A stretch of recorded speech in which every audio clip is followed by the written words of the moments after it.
రండి ఈ సమయంలో బైబిల్ పనులు కూడా పాడుకుందాం. భలే భలే మాట, బంగారు మాట, బైబిల్లో మాట, యేసు మాట. భలే భలే మాట, బంగారు మాట, బైబిల్లో మాట, యేసు మాట. నా జీవితాన నీ జీవితాన మరువని మాట, యేసు మాట. నా జీవితాన నీ జీవితాన మరువని మాట, యేసు మాట. భలే భలే మాట, బంగారు మాట, బైబిల్లో మాట, యేసు మాట. బాగుందా పాట? మళ్ళీ పాడుకుందాం. ఏంది ఎవరు పాడుతున్నారు? బాగుందంటే చెప్పండి, మళ్ళీ పాడు. ఈ సమయంలో ప్రభువులో మనం యోగ్యంగా పాలు పొందడానికి దేవుని వాక్యం నుంచి కొన్ని మాటలు మనం ధ్యానించుకుంటాం. కొరింథీయులకు రాసిన మొదటి పత్రిక 11వ అధ్యాయము. ఎందుకు ఈ లేఖన భాగాన్ని పదే పదే చదివిస్తామంటే, కనీసం ఎన్నోసార్లు చదివినా ఒకసారైనా ఏం చేస్తారంటే సీరియస్గా తీసుకుంటారని. మీరు ఈ రొట్టెని తిని ఈ పాత్రలోనిది త్రాగినప్పుడల్లా ప్రభు వచ్చే వరకు ఆయన మరణమును ప్రచురించుదురు.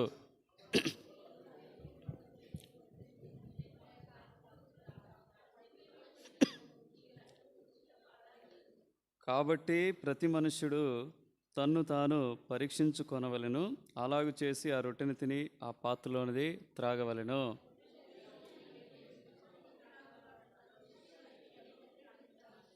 ఇందువల్లనే మీలో అనేకులు బలహీనులను రోగులై ఉన్నారు, చాలామంది నిద్రించున్నారు.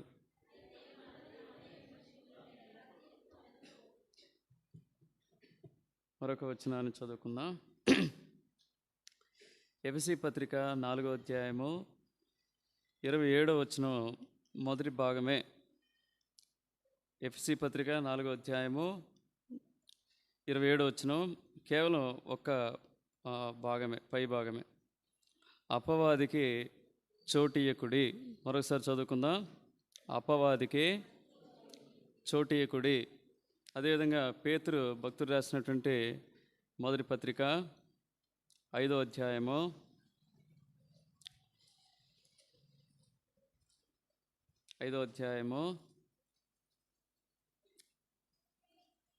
8వ వచనాన్ని చదువుకుందాం. నిబ్బరమైన బుద్ధి కలవారై మెలకుగా ఉండుడి. మీ విరోధి అయిన అపవాది గర్జించు సింహం వలె ఎవరిని మృంగుదునా అని వెదకుచూ తిరుగుచున్నాడు. ప్రభు సహాయం కొరకు, నడిపింపు కొరకు ప్రార్థన చేసుకుందాం. మోకరించగలిగిన వాళ్ళు మోకరించండి, తల ఉంచండి, ప్రార్థనలు ఏకీభవించండి. ప్రేమల తండ్రి యేసు ప్రభువా, నీ ఘనమైన ఉన్నతమైన నామాన్ని బట్టి వందనాలు, స్తుతులు, స్తోత్రములు. ఇంతవరకు దాసుని బలపరిచి మా గమనాన్ని తీసుకొచ్చినటువంటి అమూల్యమైన మీ మాటలను బట్టి వందనాలు. ఓ దేవా, నీ మాటలు ఎంతో ప్రభా యథార్థమైనవి, సత్యమైనవి, నమ్మదగినవి. ఒకప్పుడు నా బ్రతుకు కూడా తండ్రి మరి గుడ్డితనంలో ఉంటూ ఉంది తండ్రి. మరి నన్ను విడిపించావు, గుడ్డితనం తొలగించి నన్ను ప్రభా వెలుగులోనికి నడిపించావు. అందును బట్టి స్తుతిస్తున్నాను. పాపం చేత బంధించబడినప్పుడు నా పాపం నిమిత్తం కలవరి శిలువలో మీరు రక్తం కార్చి నా పాపం నుంచి విమోచించి నా నిమిత్తమై మృతునంది సమాధి చేపడి 3వ దినాన నన్ను నీతిమంతునిగా చేయుటకై తిరిగి లేచిన కారణాన్ని బట్టి మిమ్మల్ని ఎంతగానో స్తుతిస్తూ, ఆత్మీయ జీవితంలో నన్ను పిలిచి నా చేయి పట్టుకొని ఈ విధంగా తండ్రి అన్ని జనులకు వెలుగ్గాను ఈ నామానికి మహిమకరంగా నన్ను జీవింప చేస్తున్నందుకై నా ప్రయాణాల్లోనూ ప్రభా, మరి అదేవిధంగా ఆరోగ్య విషయంలోనూ, పరిచర్య విషయంలోనూ, అదేవిధంగా కుటుంబ జీవిత విషయంలోనూ, ఉద్యోగ జీవితంలోనూ, మరి ఎక్కడున్నా ఏం చేస్తున్నా నన్ను కాపాడి నాకు తోడుగా విడువని ఎడబాయనని వాగ్దానం చేసిన దేవుడిపై ఉన్నందుకు ప్రభా మిమ్మల్ని ఎంతగానో స్తుతిస్తూ నీ స్వాస్థ్యమైన ప్రజలతో నిన్ను ఆరాధించుండగా నా ఆరాధన మీరు అంగీకరిస్తురమ్మని ఈ సమయం మందు చదువుకున్న లేఖన భాగాన్ని మీ చేతిలో పెడుతుండగా దీవించి ఆశీర్వదిస్తురమ్మని నిష్ప్రయోజకులైన దాసుని కనికరించండి, కృప చూపించండి, మీ ఆత్మ సహాయం అనుగ్రహించండి. ఎంతో ప్రభా ఇది గూఢమైనటువంటి వాక్యము, మర్మమైనటువంటి వాక్యము. ఇది బోధించడానికి ప్రభా ఎంత మాత్రం యోగ్యుడని కాదని మీ వైపు చూస్తూ మీ మీద ఆధారపడచ్చు దైవికంగా తోడ్పడి దైవ మర్మాలు బయలుపరిచి మా అందరితో మీరు మాట్లాడి మా హృదయాలను వెలిగించి మా జీవితాల్లో కొరతగా కొదువుగా ఉన్నటువంటి వాటిని మీరు తాకి స్పృశించి మీకు ఆయాస్కరంగా ఉన్న వాటిని మా జీవితాల నుంచి తొలగించి మీతో సమాధానపడి యోగ్యంగా బలలో పాల్పొందే కృపను మాకు దయచేస్తురమ్మని మరొక పర్యాయం మీ వైపు చూస్తూ మీ ఆత్మ సహాయంనే కోర్చు మహిమ ఘనత ప్రభావాలు మీకు చెల్లిస్తూ యేసు క్రీస్తు వారి ఉన్నతమైన నామమునే వేడుచున్నాము తండ్రి, ఆమె.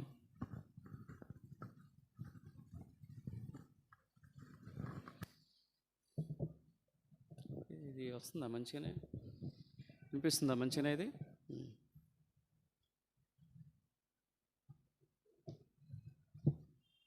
అంటే ఈ సమయంలో మనం ప్రతివారం దేవుని గురించి ఎక్కువగా ధ్యానించుకుంటూ వచ్చాం. దానికి భిన్నంగా ఈ వారం ఎవరి గురించి ధ్యానించుకుంటామంటే అపవాది గురించి ధ్యానించుకుంటాం కదా. చాలామందికి అపవాది ఎట్లుంటాడో, వాడు ఎంతలా ఉంటాడో, ఎంత పొడవు ఉంటాడో, వాడికి మరి పెద్ద ముక్కుందో చిన్న ముక్కుందో గద్ద ముక్కుందో ఎవరికి తెలియటం లేదు. వాడికి మిషన్ ఏంటి ఈ లోకంలో, వాడు ఎక్కడి నుండి వచ్చాడు, వాడు ఏం చేస్తాడు, వాడి పనులేంటి, వాడు మనల్ని ఎలా పాడు చేస్తాడు, వాడు మనల్ని క్రైస్తవ జీవితం నుంచి ఎలా తొలగించాలని ప్రయత్నం చేస్తాడు. అయితే దేవుడు మనకిచ్చినటువంటి అనేక ఆత్మీయ ఆయుధాల ద్వారా వాడిని ఏ విధంగా మనం అధిగమించగలుగుతామో మన వర్తమానంలో మనం చూడగలుగుతాం కదా. మొట్టమొదటిగా మనం చదువుకున్న ఎఫెసీ 4:20 సెలవిచ్చిన రీతిగా అపవాదికి ఏమి ఇవ్వద్దు, చోటు ఇవ్వద్దు. అంటే ఎట్లా ఇస్తాం చోటు? పక్కన కూర్చోబెడతామా? రండి పక్కన కూర్చోండి కొద్దిసేపు అంటామా? ఎట్లా చోటు ఇస్తామంటే ఎట్లా చోటు ఇస్తాం? ఎవరైనా చెప్తారా? ఎట్లా చోటు ఇస్తాం? ఎట్లమ్మా చెప్పు, ఏదో ఒకటి కరెక్ట్ చెప్పు. వాడికి ఇచ్చినట్టు కదా. కొంచెం వాడు ఏం చేస్తాడంటే, వాడు మన అనేక సంగతులు ఏం చేస్తాడంటే, మనం ఎప్పుడైతే ఒక మాటలో చెప్పాలంటే మనం ఎప్పుడైతే బలహీనమవుతామో వాడు ఏం చేస్తాడు, చిన్నగా చేరతాడు. చిన్నగా చేరేం చేస్తాడంటే కబలిస్తాడు. వాడి పని ఏంటి, వాడి మిషన్ ఏంటి చెప్పండి? ఒక విశ్వాసి ఏం చేయకూడదంటే తన విశ్వాస జీవితంలో కుదురుగా కొనసాగకూడదు. అర్థమైందా? అది వాడి యొక్క మిషన్. సరే, వీడి యొక్క పుట్టు పూర్వోత్తరాల గురించి ఎక్కడ మనం ఏ గ్రంథాలు కూడా మనం ధ్యానించాం. ఒక బైబిల్లో మాత్రమే వాని యొక్క పుట్టు పూర్వోత్తరాల గురించి తేటగా స్పష్టంగా మనం చూడగలుగుతాం కదా. మన శత్రువు ఎవరంటే ఈ లోకంలో ఎవరు చెప్పండి? ఎఫ్సీలకు రాస్తూ పౌలు అన్నాడు, ఎవరు? మనుషులా? చెప్పండి, ఎవరు మనుషులా? భార్య అంటారు భర్త అంటాడు భార్యనా? పిల్లలు అంటారు తల్లిదండ్రుల శత్రువులు కదా. మీ అందరికి నేను శత్రువుని. ఎట్లా? ఊరికి ఏదో ఒకటి పెట్టి ఏదో ఒకటి మెలిగి పెడతా ఉంటాడు, ఏదో ఒకటి మెలిగిపెట్టి ఏం చేస్తూ ఉంటాడు, మందిరానికి వచ్చేటట్టు చేస్తూ ఉంటాడు. ఏదో ఒకటి మందిరానికి వస్తేనే కానీ ఆయన ఎలా ఉండడం మనశ్శాంతిగా. కాబట్టి నేనెవరినంటే మీకు అందరికీ ఎవరిని? శత్రువుని కదా. మనం ఆ శత్రువులు. ఎఫ్సీలకు రాస్తూ 6వ అధ్యాయము చదవండి. మనం పోరాడేది ఎవరితోనంటే మనం పోరాడేది మనుషులతో కాదయ్యా ఈ లోకంలో, మనుషులతో కాదమ్మా ఈ లోకంలో. 10వ వచనం చదవండి. 10వ వచనమేనా? ఎక్కడుందో చదవండి. అదేనా?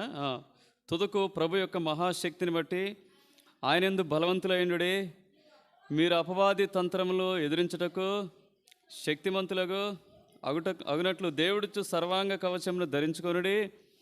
ఏలయనగా మనము పోరాడునది శరీరులతో కాదు కానీ ప్రధానులతోనూ అధికారులతోనూ ప్రస్తుత అంధకార సంబంధులకు లోకనాథులతోనూ ఆకాశ మండలమందున్న దురాత్మల సమూహంతోనూ పోరాడుచున్నాము.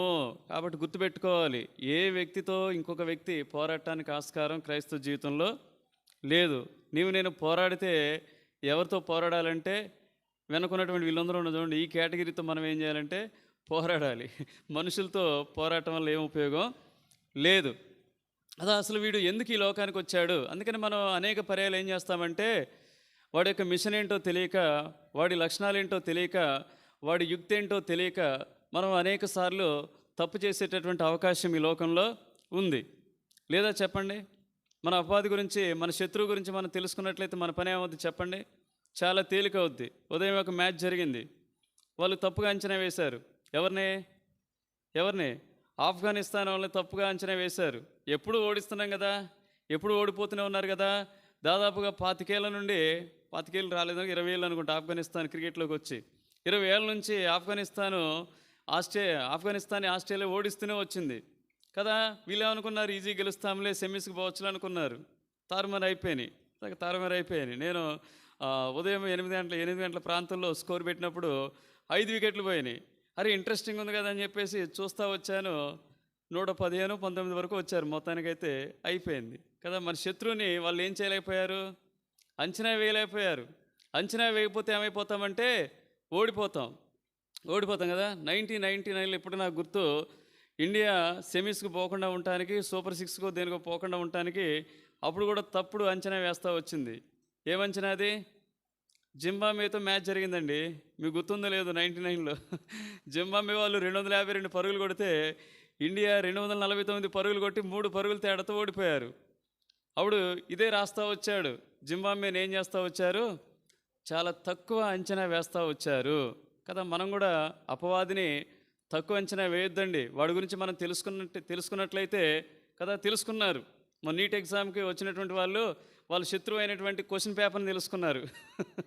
రాసేటోళ్ళంతా వాళ్ళ శత్రువు ఏంటి? క్వశ్చన్ పేపరే కదా. క్వశ్చన్ పేపర్ దొరికిపోయింది వాళ్ళకి. గుజరాత్లో ఉన్నటువంటి ఒక కేంద్రంలో ఏం చేస్తూ వచ్చారు, ఒక్కొక్కడికి 10 లక్షల నుంచి 25 లక్షలతో పేపర్ని ఏం చేశారు, అమ్మేశారు. బీహార్లో ఏం చేస్తూ వచ్చారంటే ఒక సెంటర్లో ఎంత వచ్చింది తెలుసా, 720 మార్కులకి 67 మందికి 720 మార్కులు వచ్చాయంట. ఇది ఇండియాలోనే వరల్డ్ రికార్డు, ఇది మొత్తం ప్రపంచంలోనే వరల్డ్ రికార్డు కదా. 2021లో వచ్చినటువంటి టాప్ 3 ర్యాంక్సే ఇప్పటివరకు గ్రేట్ అనుకుంటే, ఒకేసారి 67 మందికి 720 మార్కులు ఫస్ట్ ర్యాంక్ రావటం అనేది ఆషామాషి కాదు. అర్థమైందా? అందులో మళ్ళీ ఒకే సెంటర్లో రాసినటువంటి 7-8 మందికి ఏమొచ్చాయంటే సేమ్ మార్క్స్ వచ్చాయి. కథమిక దిగారు, రంగంలోకి దిగారు. దీనికి కథంతా తేల్చుకున్నారు. ఏంటి తేలిందంటే వారి శత్రువైనటువంటి నీట్ క్వశ్చన్ పేపర్ వాళ్ళకి దొరికింది కదా. దొరికితే ఈజీ కదా.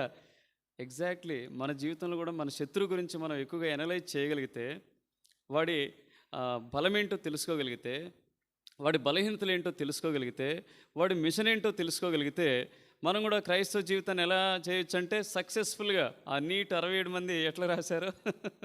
సరే వాళ్ళు దుర్మార్గులు, మరి అందరూ కష్టపడి ఉండొచ్చేమో, మనకైతే తెలియదు. మనమైతే క్రైస్తవ జీవితాన్ని ఎంతో సాఫీగా కుదురుగా మనం ఏం చేయొచ్చు, కొనసాగించుకోవచ్చు. ఎట్లొచ్చాడు వీడి లోకానికంటే చాలామంది అంటారు దేవుడే వాడిని సృష్టించాడంటే, చాలామంది అంటారు దేవుడు ఇట్లా చెడును కూడా సృష్టిస్తాడా అంటారు. దేవుడు సృష్టించింది చెడును కాదు, అపవాది అనే తర్వాత వాడికి పేరు వచ్చింది. మొదటి వాడి పేరు అది కాదు కదా. మొదటి వాడి పేరేంటి చెప్పండి? లూసిఫర్ అంటే తెలుగులో రాస్తా వచ్చాడు కదా. యెషయా గ్రంథం 14:12 తేజో నక్షత్రమా, వాడి పేరేంటి? తేజో నక్షత్రం వాడి పేరు. లూసిఫర్ అంటే అర్థం అది, తేజో నక్షత్రం. ఆ విధంగా సృష్టించాడు. వాడు మంచివాడే. మొదట వాడు దేవదూతల్లో ఒకడు, దేవదూతలకు వాడు నాయకుడు. యేస్కేలు గ్రంథము వాడి పుట్టుక గురించి కొన్ని మాటలు చదువుదాం. కొన్ని మాటలు మీకు చూపిస్తాను. 28వ అధ్యాయము యేస్కేలు గ్రంథము 28వ అధ్యాయము 11 నుంచి కొన్ని వచనాలు చదవండి. ఎవరో ఒకళ్ళు స్పష్టంగా చదవాలి. చక్కగా వాక్యం చదివేటప్పుడు అది వినసొంపుగా ఉండాలి. ఇంకొకసారి చదవకూడదు అన్నట్టుగా ఉండకూడదు. వినసొంపుగా ఉండాలి. కటింగ్స్ అవన్నీ మీకు వచ్చుండాలి. బైబిల్ చదివితే కదా మీకు అవి తెలిసేవి. ఎక్కడ ఆపాలి, ఎక్కడ పోవాలి, ఎక్కడ ఎక్కడ ఆగితే చాలా అది బాగుంటుందని తెలిస్తే కదా. ఒక్కసారి చదవండి. మిమ్మల్ని ఎన్నోసార్లు బ్రతిమిలాడేది అదే. అందుకనే వాక్యం చదివేటప్పుడు ఏమిటంటే ఒక లయబద్ధంగా ఉండదు, అర్థవంతంగా ఉండదు. అది ఏదో చేస్తూ ఉంటారు కదా. రామునితో కపివరుండు ఇలాగ చెప్పానట. అప్పుడు దాన్ని ఏం చెప్పాడంట, ఒకటి చదివేటప్పుడు రాముని తోక పివరుండు ఇట్లా నేను అన్నాడంట. అదే మన మన బైబిల్ చదవటం కూడా అట్లే ఉంది. మంచి నైస్గా చదవండి. వాక్యం ఎక్కడ ఆపాలి, ఎక్కడ ఎత్తాలి, ఎక్కడ అది ముగిస్తే మేలు, ఎంత మిగతా వాళ్ళు ఫాలో అవుతారా లేదా ఇంత పెద్దగా చదివితే అనేది కూడా గమనించాలి. ఆడిబుల్గా కూడా ఉండాలి. ఇప్పుడు చదవండి. ఇప్పుడు చదవరిగా ఇప్పుడు చదవరిగా 11వ వచనం నుంచి. మరియు యెహోవా వాక్కు నాకు ప్రత్యక్షమై ఈలాగు సెలవిచ్చెను, నరపుత్రుడా, తూరు రాజును గూర్చి అంగలార్పు వచనమెత్తి ఈలాగు ప్రకటింపుము. ప్రభు అయిన యెహోవా సెలవిచ్చినదేమనగా, పూర్ణ జ్ఞానమును సంపూర్ణ సౌందర్యము గల కట్టడమునకు మాదిరివి దేవుని తోటయగు ఏదేనులో నీవుంటివి. ఎక్కడ పెట్టాడు వీడిని తీసుకుపోయి? ఎక్కడ పోయాడు వీడు? ఏదేనుకు పోయాడండి. అక్కడ ఉన్నాడండి వాడు. అర్థమైంది? ఎప్పుడు వెళ్ళాడంటే అక్కడ ఎప్పుడైతే పాపం చేస్తూ వచ్చాడో వాడు అక్కడ పోయాడు. అక్కడే మనుషులు ఉన్నారు. మనుషులు ఉన్న చోటే వాడు ఉంటాడు. వాడు అక్కడ పోయాడు. చదవండి. మాణిక్యము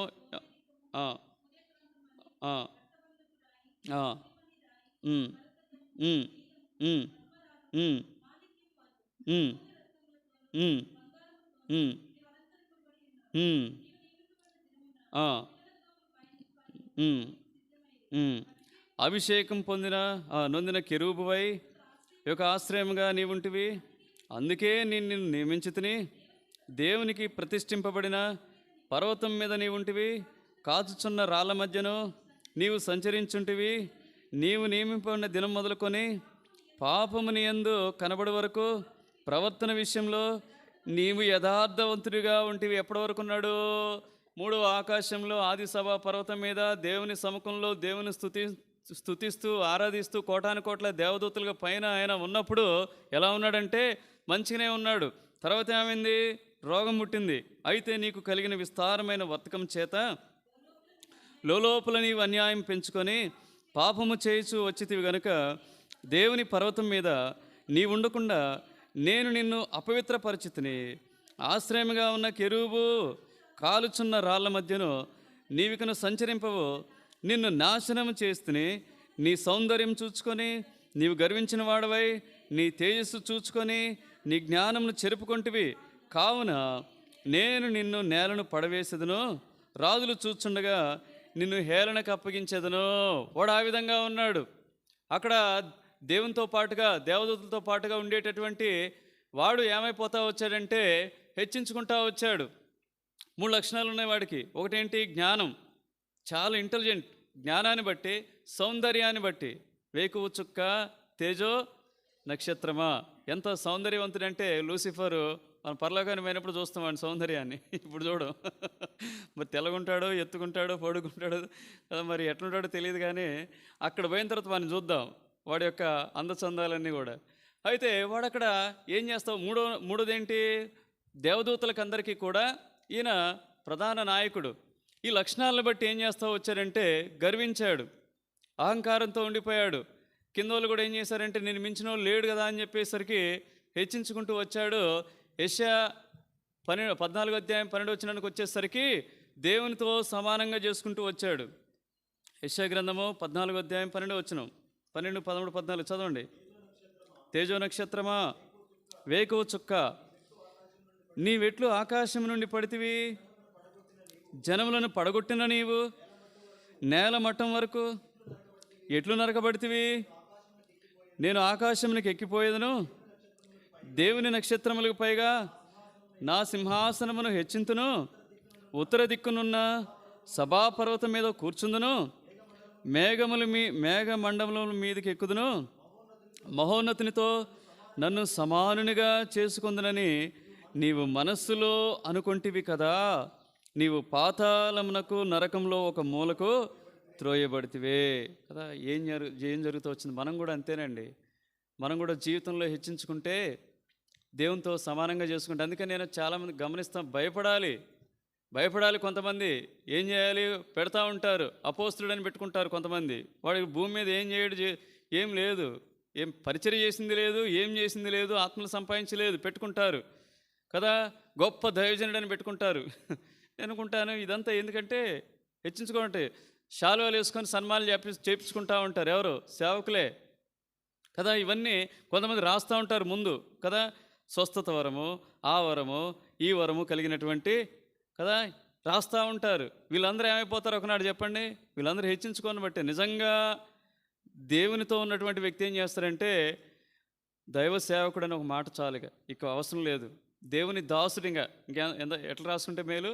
దేవుని దాసుడని రాసుకోవటం మేలు తప్ప మిగతా వేడి జోలికి పోకూడదు. ఇవన్నీ ఇంత స్పష్టంగా ఉన్నప్పుడు కూడా హెచ్చించుకుంటూ ఉంటారు.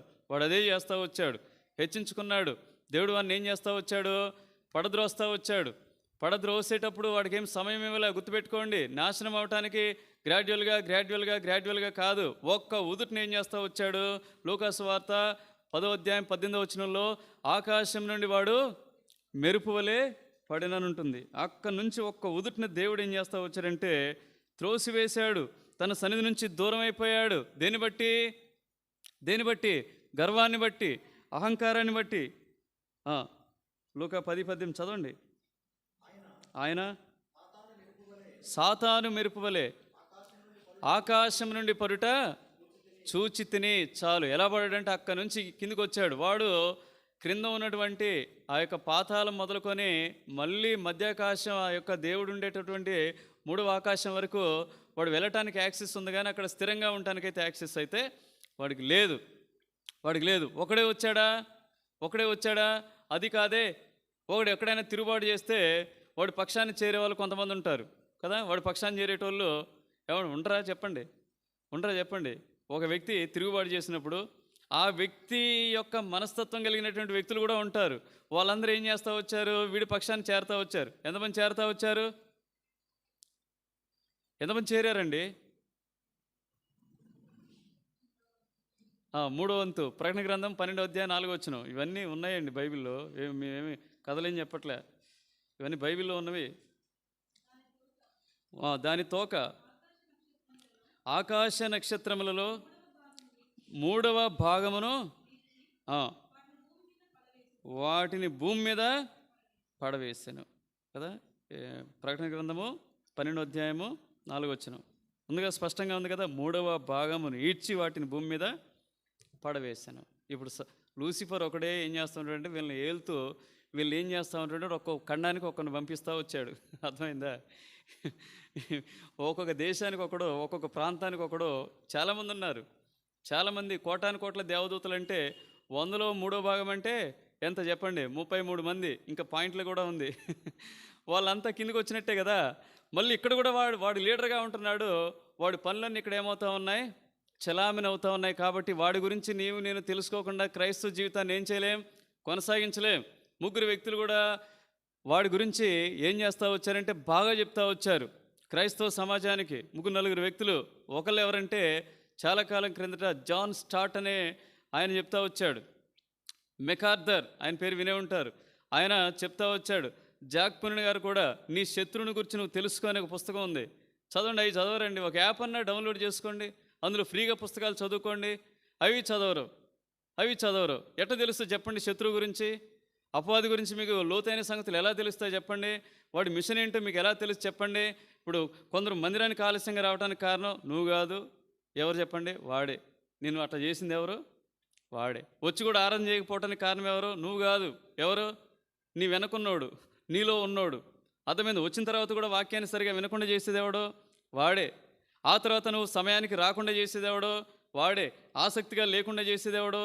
వాడే. ఎందుకో నువ్వు ఎదిగితే ఏం లాభం చెప్పండి? నీతో పని జరుగుద్ది. ఏ పని జరుగుద్ది?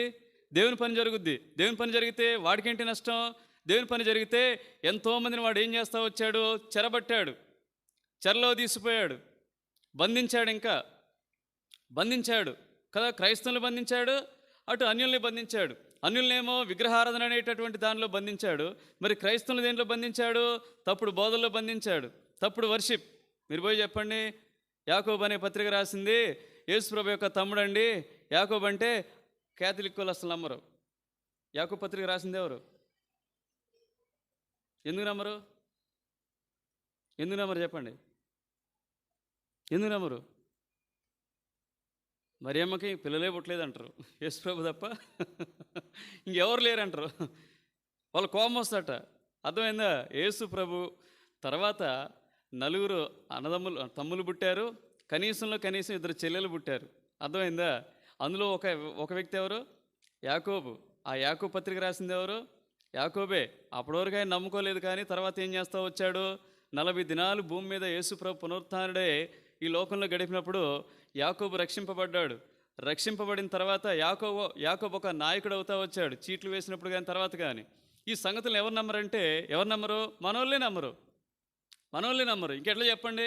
వాడు కొంతమందిని క్రైస్తవులు అనబడే వాళ్ళని ఇందులో బంధించాడు, కొంతమందిని ఏమో అన్యుల్ని విగ్రహారాధనలో బంధించాడు, కొంతమంది ఇంకొకరు ఉన్నారు తెగ, వాడు వారి పక్షమే కదా. ఎవరు వాళ్ళు? నాస్తికులు.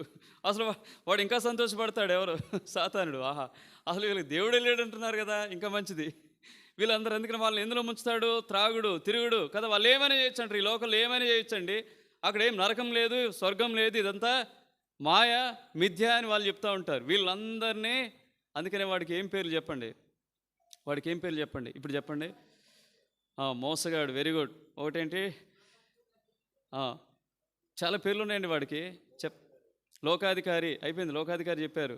మోసగాడు 2 అయిపోయింది. ఇంకా అబద్ధికుడు, వెరీ గుడ్. నరహంతకుడు, వెరీ గుడ్. దొంగ, వెరీ గుడ్. బాగానే తెలుసుకున్నారు మీరు శత్రు గురించి. మోసం అయిపోయింది. ఇంకా వెలుగుదూత, వెరీ గుడ్. ఇంకా బాగానే చెప్తున్నారండి. ఇంకా ఉన్నాయండి. కుయుక్తి గలవాడు, వెరీ గుడ్. ఇంకా తంత్రాలండి, స్కీమ్స్ వాడి దగ్గర చాలా స్కీమ్స్ ఉన్నాయి. ఫ్రీ బస్సు స్కీమ్ ఉంది, అర్థమైందా? ఆసరా స్కీమ్ ఉంది వాడి దగ్గర, భరోసా స్కీమ్ ఉంది, రైతు బంధు స్కీమ్ ఉంది.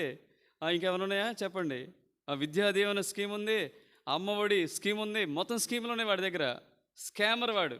స్కీమరే కాకుండా స్కామర్ కూడా. ఇంకా టాక్టిక్స్ అండి, తంత్రాలు ఉన్నాయి. ఇంకా యుగ సంబంధమైన దేవత అండి. వాడెవడు? యుగ సంబంధమైన దేవతాడు. ఒక దేవత రూపంలో కూడా వాడు ఏం చేస్తా ఉన్నాడు? ఈ లోకంలో చలామణి అవుతా ఉన్నాడు. ఇంకా కొన్ని చెప్పండి అండి, ఇంకా ఉన్నాయి. శోధకుడు, టెంప్టర్. మత్తయి సువార్త 4వ అధ్యాయంలో ఉంటుంది. టెంప్టర్ వాడు. అర్థమైందా? టెంప్టేషన్ తీసుకొచ్చేటోడు, శోధించేటోడు, శోధకుడు అని ఉంటుంది. ఇవన్నీ నేను చూపిస్తాను, ముందైతే చెప్తాం, కూలంకషంగా చెబుతాం. వాడు ఆ విధంగా ఈ లోకానికి వచ్చాడండి. మనం స్పష్టంగా తెలుసుకోవాలి వాడెవరు. మనం 3 సంగతులు గుర్తిరగాలి. మనం ఎవరు, మన ప్రత్యర్థి ఎవరు, మనం ఎవరి పక్షాన ఉన్నాం. ఈ 3 సంగతులు మనం స్పష్టంగా తెలుసుకుంటే వానితో ఈ లోకంలో మనం పోరాడుకోగలుగుతాం. వాడు తెలియకపోతే ఎట్లుంటుందంటే, ఇప్పుడు చెప్పాను కదా, ఇండియా జింబాబ్వే చేతిలో ఓడిపోయినట్లుగా, తర్వాత ఆస్ట్రేలియా ఆఫ్ఘనిస్తాన్ చేతిలో ఓడిపోయినట్లుగా, నేనేమో ఏం చేస్తూ వచ్చాను? వాడు టెంప్టర్ కదా. ఒకసారి చెస్ ఆడుతూ ఉంటే మీకు చాలాసార్లు చెప్పున్నాను, నాకు తెలియదు. చెస్ సెమీఫైనల్, అది ఒక్క మ్యాచ్ దాడితే నేను ఫైనల్కి వెళ్ళిపోతాను కాలేజీలో కదా. వాడు ఎట్లా శోధిస్తాడంటే, వాడు ఎంత మోసగాడంటే, మంచిగా ఆడుతున్నప్పుడు నా ప్రత్యర్థి ఎవరంటే నాగరాజు. వాడిని కూడా నేను తక్కువ అంచనా వేస్తూ వచ్చాను. వీని కూడా ఈజీగా గెలిచి, ఎందుకంటే వాడు సరిగ్గా చదవడు కాలేజీలో. చదువు రాకపోయినంత మాత్రాన చెస్లో రాణించకూడదనేది అయితే లేదు కదా. కొంతమంది గేమ్స్లో ఇంట్రెస్ట్ ఉంటుంది. నేను వాడిని సరిగా అంచనా వేయక కూర్చొని నిర్లక్ష్యంగా ఆడుతూ ఉన్నాను.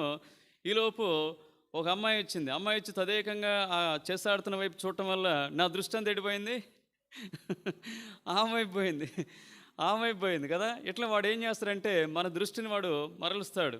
నేను వీడిని సరిగా అంచనా వేయలేకపోయాను.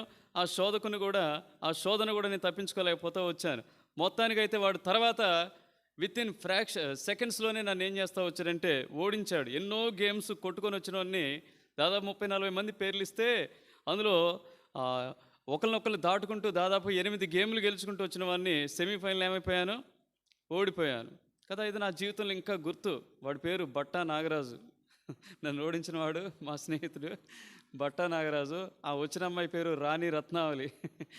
వచ్చిన అమ్మాయి పేరు కూడా గుర్తుంది, రాణి రత్నావళి అని. తెల్లగా ఎర్రగా బుర్రగా ఉంటుంది, బాగుంటుంది అమ్మాయి.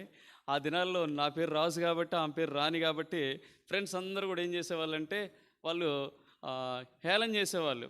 ఏం చేస్తారు, వాళ్ళు ఏం చేస్తూ ఉంటారు, ఆ పేర్లు అట్లా పెట్టేవాళ్ళు అనమాట.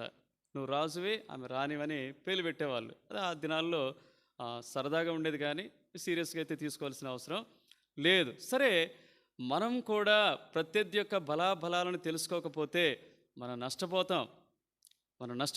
రండి, వాడి యొద్ద ఏమున్నాయి. అట్లనే జరిగింది ఒకసారి.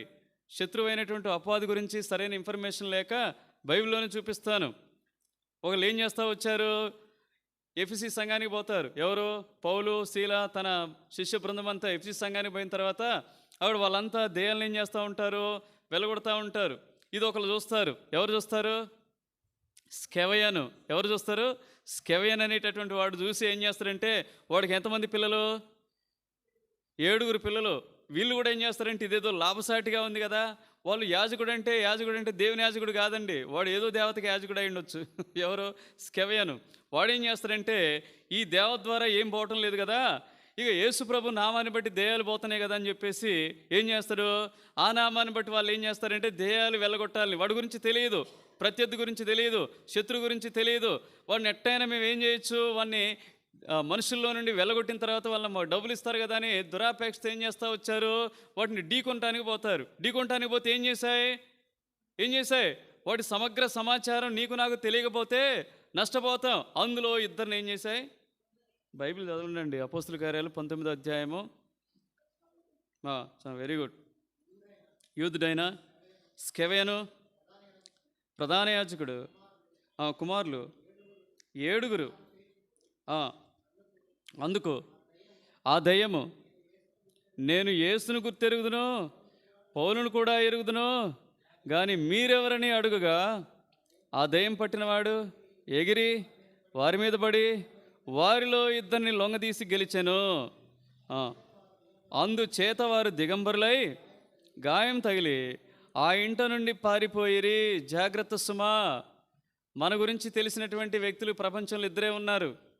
కొన్ని సంగతులు నీ భార్యకు కూడా తెలియదు, గుర్తుపెట్టుకో. కొన్ని సంగతులు నీ భర్తకు కూడా తెలియదు, గుర్తుపెట్టుకో. అర్థమైందా? కొన్ని సంగతులు నీ తల్లిదండ్రులు కూడా తెలియదు, గుర్తుపెట్టుకో. 2కే తెలుసు. ఎవరికి?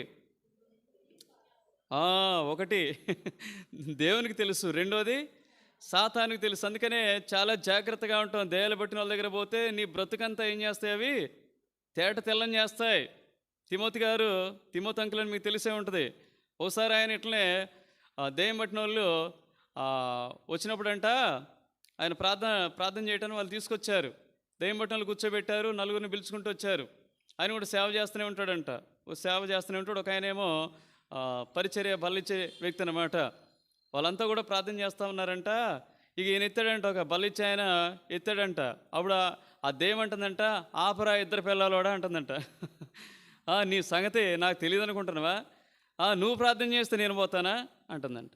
అలా చాలా జాగ్రత్త సుమా. దెయ్యాలు పట్టిన వాళ్ళ దగ్గరికి కొంచెం పోయేటప్పుడు ఆలోచించండి. మనం గత్తర పనులు చేసి దాని ముందుకు పోయానుకో, మనం అక్కడ బిత్తరపోతాం. అది మొత్తం చెప్పేస్తాయి. బైబిల్ చదవు, నువ్వు మందిరానికి రావు, సేవకుని గురించి నువ్వు ఎట్లా అంటావు, నువ్వేమో నీ బ్రతికే సరిగా లేదు, నువ్వు ఇంటికి పోయి రహస్యంగా అన్నీ చూస్తావు, నువ్వు ఇక్కడికి వచ్చేమో నా కొరకు ప్రార్థన చేస్తావా, నన్ను వెళ్ళిపోమంటావా, నేను పోనుగా అంటది. మేము దెయ్యాలు పట్టిన వాళ్ళ దగ్గరికి 10ల సంఖ్యలో తిరిగి ప్రార్థించి అవి మాట్లాడుతుండగా విన్నవాళ్ళం. మీకు అలాంటి అనుభవం లేకపోయి ఉండొచ్చు. ఎవరికైనా ఉందా అన్న? పండితాపురం నువ్వు వచ్చావా? యేసుదాస్ అన్న, పండితాపురం పోయినప్పుడు వచ్చావా? పండితాపురం లోపలికి ఒక పాపకు పట్టింది, జాస్తిపల్లి మోసే అన్న కదా, మోసే అన్న మేకలు ఎన్నిగాస్తుడు. వాళ్ళ పాపకు పట్టినప్పుడు వచ్చావు నువ్వు. అరగంట మాట్లాడాను దెయ్యంతో మాట్లాడి గుంజీలు కూడా తీయించాం.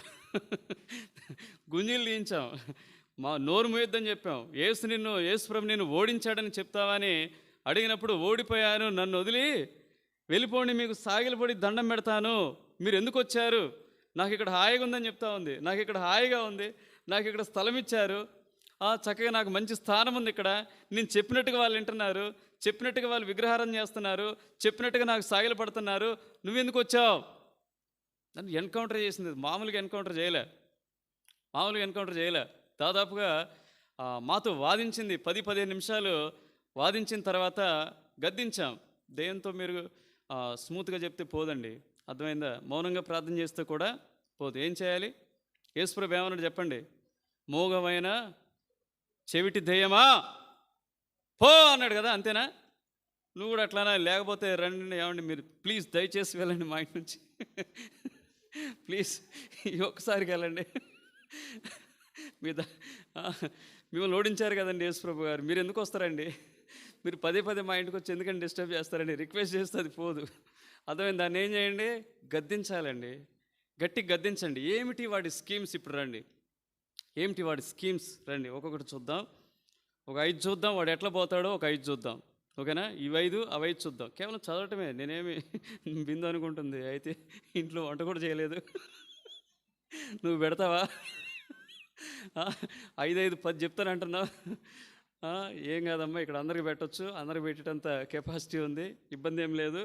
రండి. ఇప్పుడు మొదటిది ఏంటంటే యోహాను సువార్త 8:44 చదవండి. వాడు ఎవడంటే మొట్టమొదటిగా, మీరు మీ తండ్రి యొక్క అపవాది సంబంధులు, మీ తండ్రి దురాశలు నెరవేర్చగోరుచున్నారు. ఆది నుండి వాడు నరహంతకుడయుండి సత్యమందు నిలిచినవాడు కాదు, వాని యందు సత్యమే లేదు. వాడు అబద్ధమాడినప్పుడు వాని స్వభావం అనుసరించే మాటలాడును. వాడు అబద్ధికుడును, అబద్ధమునకు జనకున్నై ఉన్నాడు. చాలు. అర్థమైందా? ఎన్నో అబద్ధాలు చెప్తారండి. మందిరానికి పోతే ఏం ఉపయోగం నీతో అంటాడు. అర్థమైందా? సమయానికి పోతే ఏం లాభం అంటాడు. అన్ని నియామక కూడికలు ఉంటే ఏం ప్రయోజనం అంటాడు. పోయిన వాళ్ళని చూసావా, ఎవడో ఒకడు తప్పిపోయి ఉంటాడు, వాడిని చూపించామంటాడు. వాళ్ళ గతి ఏమైంది? వాళ్ళ గతి ఏమైంది? ఎవరికో నష్టం కలిగిన వాళ్ళని చూపిస్తాడు, వాళ్ళు ఏమైనా మేలు పొందారని చూపిస్తాడు. దీన్ని బట్టి నువ్వేం చేస్తావు, నేనేం చేస్తాను? దేవునికి దూరంగా అయిపోతాం. దేవుని దూరంగా అయిపోతే ఎవరు గెలిచినట్లు చెప్పండి? ఎవరు గెలిచినట్లు చెప్పండి? మనం అనుకుంటాం భలేలే, తప్పించుకున్నాను, ఈ వారం పోకుండా ఉన్నానులే, ఏదో మనసులో కొంచెం బాధ ఉంటుంది, కానీ కనీసం మనం పశ్చాత్తాపం ఉండదు. కానీ వాడు విజయం పొందుతాడు. గుర్తుపెట్టుకోండి, వాడు విజయం పొందుతాడు. అనేక అసత్యాలు నీతో చెప్తాడు, అనేక అసత్య ఆలోచనలలో కల్పిస్తాడు, అనేక చెడు ఆలోచనలలో రేకెత్తిస్తాడు. రేకెత్తించి అల్టిమేట్గా వాడు ఏం చేస్తాడంటే దేవుని సన్నిధికి నేనేం చేయాలి? దూరం చేయాలి. అందుకని మార్టిన్ లూథర్ అంటాడు, తన పుస్తకంలో రాస్తా వచ్చాడు, శాటన్ యానివర్సరీ పెట్టుకున్నప్పుడంట, వాళ్ళు కూడా పెట్టుకున్నారు. శాటన్ యానివర్సరీ పెట్టుకున్నప్పుడు వాడు ఏం చేస్తా వచ్చాడంట, అందరు రిపోర్ట్స్ ఇప్పుడు చెప్పా కదా, 7 ఖండాల నుంచి, మంచు ఖండంలో మనుషులు లేరు కాబట్టి అక్కడ లేరు అనుకుంటా, 6 ఖండాల నుంచి, మనుషులు ఉన్నటువంటి ఖండాల నుంచి వాళ్ళు రిప్రజెంటేటివ్స్ వచ్చారంట. ఓ చోట కూర్చున్నారు. బహుశా వాళ్ళు న్యూయార్క్లో పెట్టుకుండవచ్చు, ఎందుకంటే అది రోమ్లో పెట్టుకుని ఉంటారు, ఎందుకంటే అది బాగా నిలయం కదా, రోమ్ బాగా వాటికి నిలయం అన్నమాట. అక్కడే పెట్టుకున్నారు. బహుశా నేను అనుకుంటాను పక్కనే పెట్టుకొని ఉండొచ్చు, ఎందుకంటే వాడు వీడు ఒకటే కదా, పక్కనే పెట్టుకొని ఉండొచ్చు మీటింగ్. ఆ పక్కనే మీటింగ్ పెట్టుకొని వీళ్ళు శాటన్ యానివర్సరీ జరుపుకుంటూ ఉంటారనమాట. చదివేటప్పుడు ఒకడు వచ్చి అంటాడంట, మీ రిపోర్ట్స్ అన్ని చదవంటారంటే వాడు అంటాడంట, ఇదిగో దేవుని ప్రజలు సువార్తకు పోతా ఉంటే వారు నేనేం చేస్తా వచ్చాను, పోకుండా గొడవలు వచ్చేటట్టు చేశాను అన్నాడంట. అరే, దేవుని ప్రజలు సువార్తకు పోయి వాళ్ళు కొట్లాడినా, గొడవలు వచ్చినా, ఏం చేసినా, ఒకవేళ వాళ్ళని చంపినా సరే వాళ్ళు ఎక్కడ పోతారు? పరలోకానికి పోతారు. బాలేదురా అని రిపోర్ట్ అన్నాడంట. ఇదిగో అరణ్యం గుండా, అడవుల గుండా వెళ్తున్నప్పుడు వారిని క్రూర మృగాలు పంపించి భయభ్రాంతులకు గురి చేశాను. అరే, మృగాలు వచ్చినా, సింహాలు వచ్చినా, ఏమొచ్చినా వారు ఎవరి పిల్లలు? దేవుని పిల్లలు. వాళ్ళు మరణిస్తే పరలోకానికి పోతారా? ఏం ఉపయోగం లేదన్నాడంట. ఇంకొకరిని అడిగాడంట, ఇంకోటి కూడా అట్లనే చెప్తా ఉన్నాడంట. ఇంకొకరిని అడిగాడంట, ఇంకొకటి కూడా అట్లనే చెప్తా ఉన్నాడంట. ఒక వ్యక్తి అన్నాడంట, నా దగ్గర సరైన రిపోర్ట్ ఉందన్నాడంట.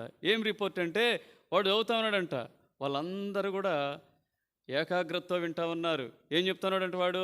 ఇదిగో నీ ప్రజలు ఉదయం లేవగానే ప్రార్థన చేయకుండా చేశాను. కొంతమంది ఇప్పుడు కూడా ఇక్కడ కూర్చున్న వాళ్ళు ఉదయం లేవగానే ఎంతమంది ప్రార్థన చేస్తారో నాకైతే తెలియదు కదా. రెండోదిగా వాక్యం చదవకుండా చేశాను. అందరూ కళ్ళు పెద్ద చేస్తున్నారట. అబ్బబ్బబ్బా, ఏమి విజయం ఇదే, వాళ్ళు చూస్తున్నారంట. మూడోదిగా ప్రేయర్ రిక్వెస్ట్లు కొంతమంది చెప్తే, నేను ఎందుకు చేస్తా, నువ్వు నన్ను ఆ రోజు ఆ మాట అన్నావు కదా, నీ కొరకు నేను ప్రార్థన చేయాలా అని వాళ్ళు ప్రార్థన చేయకుండా చేస్తూ వచ్చాను. నాలుగోదిగా వార కూడికలు ఏవైతే ఉన్నాయో, నియామ కూడికలు ఏవైతే ఉన్నాయో వాటికి పోకుండా చేశాను. తీరారికి వచ్చినా వాళ్ళు కూర్చొని ఏం చేశాను, వాక్యం వినకుండా, రాసుకోకుండా, శ్రద్ధ పెట్టకుండా చేస్తూ వచ్చాను. ఆ తర్వాత ఆలస్యంగా పోయేటట్టు చేస్తూ వచ్చాను. ఆ తర్వాత ఫోన్ రాకపోయినా వచ్చినట్టు బయటికి పోయి ఏం చేశాను, నీ వాక్యం వినకుండా చేస్తూ వచ్చాను. ఆ తర్వాత స్వార్థ ప్రకటించకుండా చేస్తూ వచ్చాను. సాయంకాలం కథకు వచ్చేద్దాం, సాయంకాలం చక్కగా ఆహారం ఫుల్గా తినేటట్టు చేశాను. మొత్తుగా నిద్ర వచ్చేటట్టు చేశాను, వాక్యం చదవకుండా చేశాను, ప్రార్థన చేయకుండా చేశాను. వాళ్ళు కుర్చీలో కూర్చుని నిలబడ్డారట. ఎవరు వాళ్ళు? పిల్లదెయ్యాలు. నిలబడి ఇక కొడుతున్నాయి, ఒకటే క్లాప్స్ కొడతా ఉన్నారంట. కొడుతూ బలా నమ్మకమైన చెడ్డ సైతానా అనలే, మంచి సైతానా అన్నది. లూసిఫర్ ఏమన్నది? బలా మంచి సైతానా అని చెప్పేసి వాడికి ఏం చేశారంటే సన్మానాలు చేశారని మార్టిన్ లూథర్ అంటాడు. ప్రియ సహోదరి సహోదరి, నువ్వు ఎవరిని మోసగించేది? నువ్వే మోసగించుకుంటున్నావు. మనం అనుకుంటున్నాం దేవుని సన్నిధికి రాకుండా, దేవునికి దూరంగా ఉంటూ, దేవుని వాక్యానికి దూరంగా ఉంటూ కదా మనం అనుకుంటున్నాం ఏదో చేయాలని, ఏదో చేస్తామని. ఇదంతా దీని వెనక ఎవరున్నదని నువ్వు గమనిస్తే దీని వెనక ఎవరున్నది చెప్పండి? ఎవరున్నది చెప్పండి? శాటానే. నిజంగా మనకున్నటువంటి where there is a will there is a way అంటాడు. మనసుంటే మనం అన్నీ చక్కబెట్టుకోవడానికి మార్గాలు ఉంటాయండి. ప్రభు అన్నాడు కదా, ఇది మనుషులకు అసాధ్యమే కానీ దేవునికి సమస్తము. మరి దేవుని మీద ఆధారపడితే ఏం చేస్తాడు? మనకున్న సమయాన్నే ఏం చేస్తాడు చెప్పండి? దాన్ని చక్కగా దేవుడు చక్కటి ప్రణాళిక వేసి మనకు అనుకూలంగా దాన్ని చేసి దాన్ని ఏం చేస్తాడంటే సఫలం చేస్తాడు. కాబట్టి అనేక పర్యాయాలు మనం ఎందుకు ఓడిపోతామంటే వాడు చెప్పేటటువంటి అబద్ధాలనే మనం వింటూ ఉంటాం. అదే వినదు కదావా ఆదికాండం 3వ అధ్యాయంలో వాడు చెప్పింది నిజమా చెప్పండి? వాడు చెప్పింది నిజమా? కాదే. డౌటింగ్ ఉంటుంది. గుర్తుపెట్టుకోండి, సాతానుకి ఎవరైతే చోటిస్తారో వారి జీవితాల్లో డౌటింగ్ ఉంటుంది, తిరుగుబాటు ఉంటుంది, అవిధేయత ఉంటుంది. అర్థమైందా? అంధకారం ఉంటుంది, చీకటి ఉంటుంది. ఆ తర్వాత ఏం చేస్తారు? నమ్మేస్తారు. ఈజీగా ఏం చేస్తారు? మోసాన్ని, అబద్ధాన్ని నమ్మేస్తారు. చూడండి ఆదికాండము 3వ అధ్యాయము రండి, మొదటి 4 వచనాలు చదవండి. దేవుడైన యెహోవా సర్పం యుక్తి కలదై ఉండెను, అది ఆ స్త్రీతో, ఇది నిజమా? ఈ తోట చెట్లలో దేని ఫలములైనను మీరు తినకూడదని దేవుడు చెప్పినా అని అడిగను. క్వశ్చనింగ్ చేస్తారని ఇట్లా. అర్థమైందా? అపవాది మనస్సు కలిగిన వాళ్ళు ఏం చేస్తారంటే దేవుడు చెప్పిన మాటను ఏం చేస్తారంటే ప్రశ్నిస్తారు. తర్వాత 4 వచనం చదవమ్మా. అప్పుడు ఏమంటుంది సర్పం? అందుకు సర్పము, మీరు చావనే చావరు. ఏం చెప్తుంది చెప్పండి? అబద్ధం చెప్తుంది. ఈ అబద్ధాలు నమ్మొద్దండి, అబద్ధాలు నమ్మొద్దు. అర్థమైందా? నష్టపోతాం, ఆత్మీయ జీవితంలో నష్టపోతాం. అందుకనే మనం ఏం చేయాలంటే వాడు ఎప్పటి నుంచి చెప్తా ఉన్నాడంటే 1 యోహాను 3:8 ఉంటుంది, వాడు ఆది నుండి పాపం చేయుచునే ఉన్నాడు. ఆది నుండి వాడి లక్షణం ఏంటంటే అబద్ధాలు, మోసం, దగ, వంచన, ప్రశ్నించడం, అవిధేయత, తిరుగుబాటు, గర్వం, ఇవన్నీ వాడి యొక్క లక్షణాలే. కాబట్టి మనం జాగ్రత్తగా. ఎలా మోసగించాడు? అపోస్తుల కార్యాలు 5వ అధ్యాయం 3వ వచనంలో ఎవరిని మోసగించాడు? అననీయ సప్పీరాలను మోసగించాడు. చక్కటి కుటుంబం, చక్కగా ఆత్మీయ కుటుంబం, దేవునికి సమర్పణ కలిగిన కుటుంబం, దేవునితో గడిపినటువంటి కుటుంబం, పరిశుద్ధులతో, తర్వాత అపోస్తులతో, ఆది అపోస్తులతో ఉన్నటువంటి కుటుంబం. చూడండి, అలాంటి కుటుంబాన్నే అపవాది ఏం చేస్తా వచ్చాడు చెప్పండి? 5వ అధ్యాయము 3వ వచనం చదవమ్మా. అప్పుడు పేతురు అననీయ, నీ భూమి వెలలో కొంత దాచుకొని పరిశుద్ధాత్మను మోసపుచ్చుటకు సాతాను ఎందుకు నీ హృదయమును ప్రేరేపించెను? చాలు, అర్థమైందా? ఒక్కసారి చిన్న చోటిచ్చారండి కదా. టైటాన్ ఎప్పుడు అది జరిగిందో నాకైతే తెలియదు, కానీ ఏ సంవత్సరం జరిగింది? ఎవరికైనా ఐడియా ఉందా? దాంట్లో ఉన్నటువంటి చిన్న చోటే, చిన్న ప్రాబ్లమే. ఏంటి ఆ ప్రాబ్లం అంటే ఒక చోట లీకేజ్ ఉంది. వాళ్ళు అనుకున్నారంట ప్రపంచంలోకి వెళ్ళి ఇది పెద్ద పడవ, అసలు మేము పేరు ప్రఖ్యాతులు సంపాదించుకుంటాం, చరిత్ర పుటల్లోకి ఎక్కారు. కరెక్ట్గా ఎక్కుతాం అనుకున్నారంట. 4 రోజులు ప్రయాణించారు. ఎన్ని రోజులు? 4 రోజులు ప్రయాణించారు. సుదీర్ఘ ప్రయాణంలో 4 రోజులే వాళ్ళు ప్రయాణించిందట. 4వ రోజు కల్లా ఏమవుతుందంటే ఒక మూలన ఏమైందంటే చిన్న గ్యాప్ ఉందంట. ఆ గ్యాప్లోనే ఏమొచ్చాయి చెప్పండి? నీళ్ళన్నీ వచ్చాయంట. నీళ్ళన్నీ వచ్చి ఏం చేశాయంటే మొత్తాన్ని ముంచివేశాయి. ఆత్మీయ జీవితంలో కూడా అంతేనండి. కొంచెం వాడికి జాగ. అందుకనే ఎప్పుడు కూడా వాడిని ఏం చేయండి చెప్పండి? వాడికి జాగ లేకుండా చూసుకోవాలి. వాడికి జాగ లేకుండా చూసుకోవాలి. మన ఆత్మీయ జీవితాల్లో వాడు చొరబడతాడు. వీళ్ళు మంచిగా ఉన్నోళ్ళే, అన్నయ్య సప్పీరా, వాడు చిన్నగా హృదయంలో చోటిచ్చారు. ఏమైపోయారు? ఎంతో ఆత్మీయ నష్టాన్ని వాళ్ళు అనుభవిస్తూ వచ్చారు. రెండోదిగా వాడి దగ్గర ఏమున్నాయి? ప్రకటన గ్రంథం 12వ అధ్యాయం 9వ వచనం త్వరగా కేవలం మీకు హింట్స్ ఇస్తానంతే, ఎక్కువ వీటిని నేను చూపించను. కానీ సర్వలోకమును మోసపుచ్చుచు అపవాది అనియు పేరు గల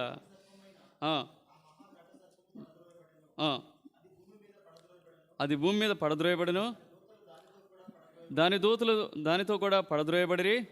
మరియు ఒక గొప్ప స్వరము పరలోకమందు ఇలాగ చెప్పుట వింటని, రాత్రింబవళ్ళు మన దేవుని ఎదుట మన సహోదరుల మీద నేరం మోపువాడైన అపవాది పడద్రోయబడి ఉన్నాడు. రెండవ లక్షణము మోసం. అక్కడ మనం చదువుకున్నాం కాబట్టి 10వ వచనంలో చదువుతాము. వీడేం చేస్తాడంట?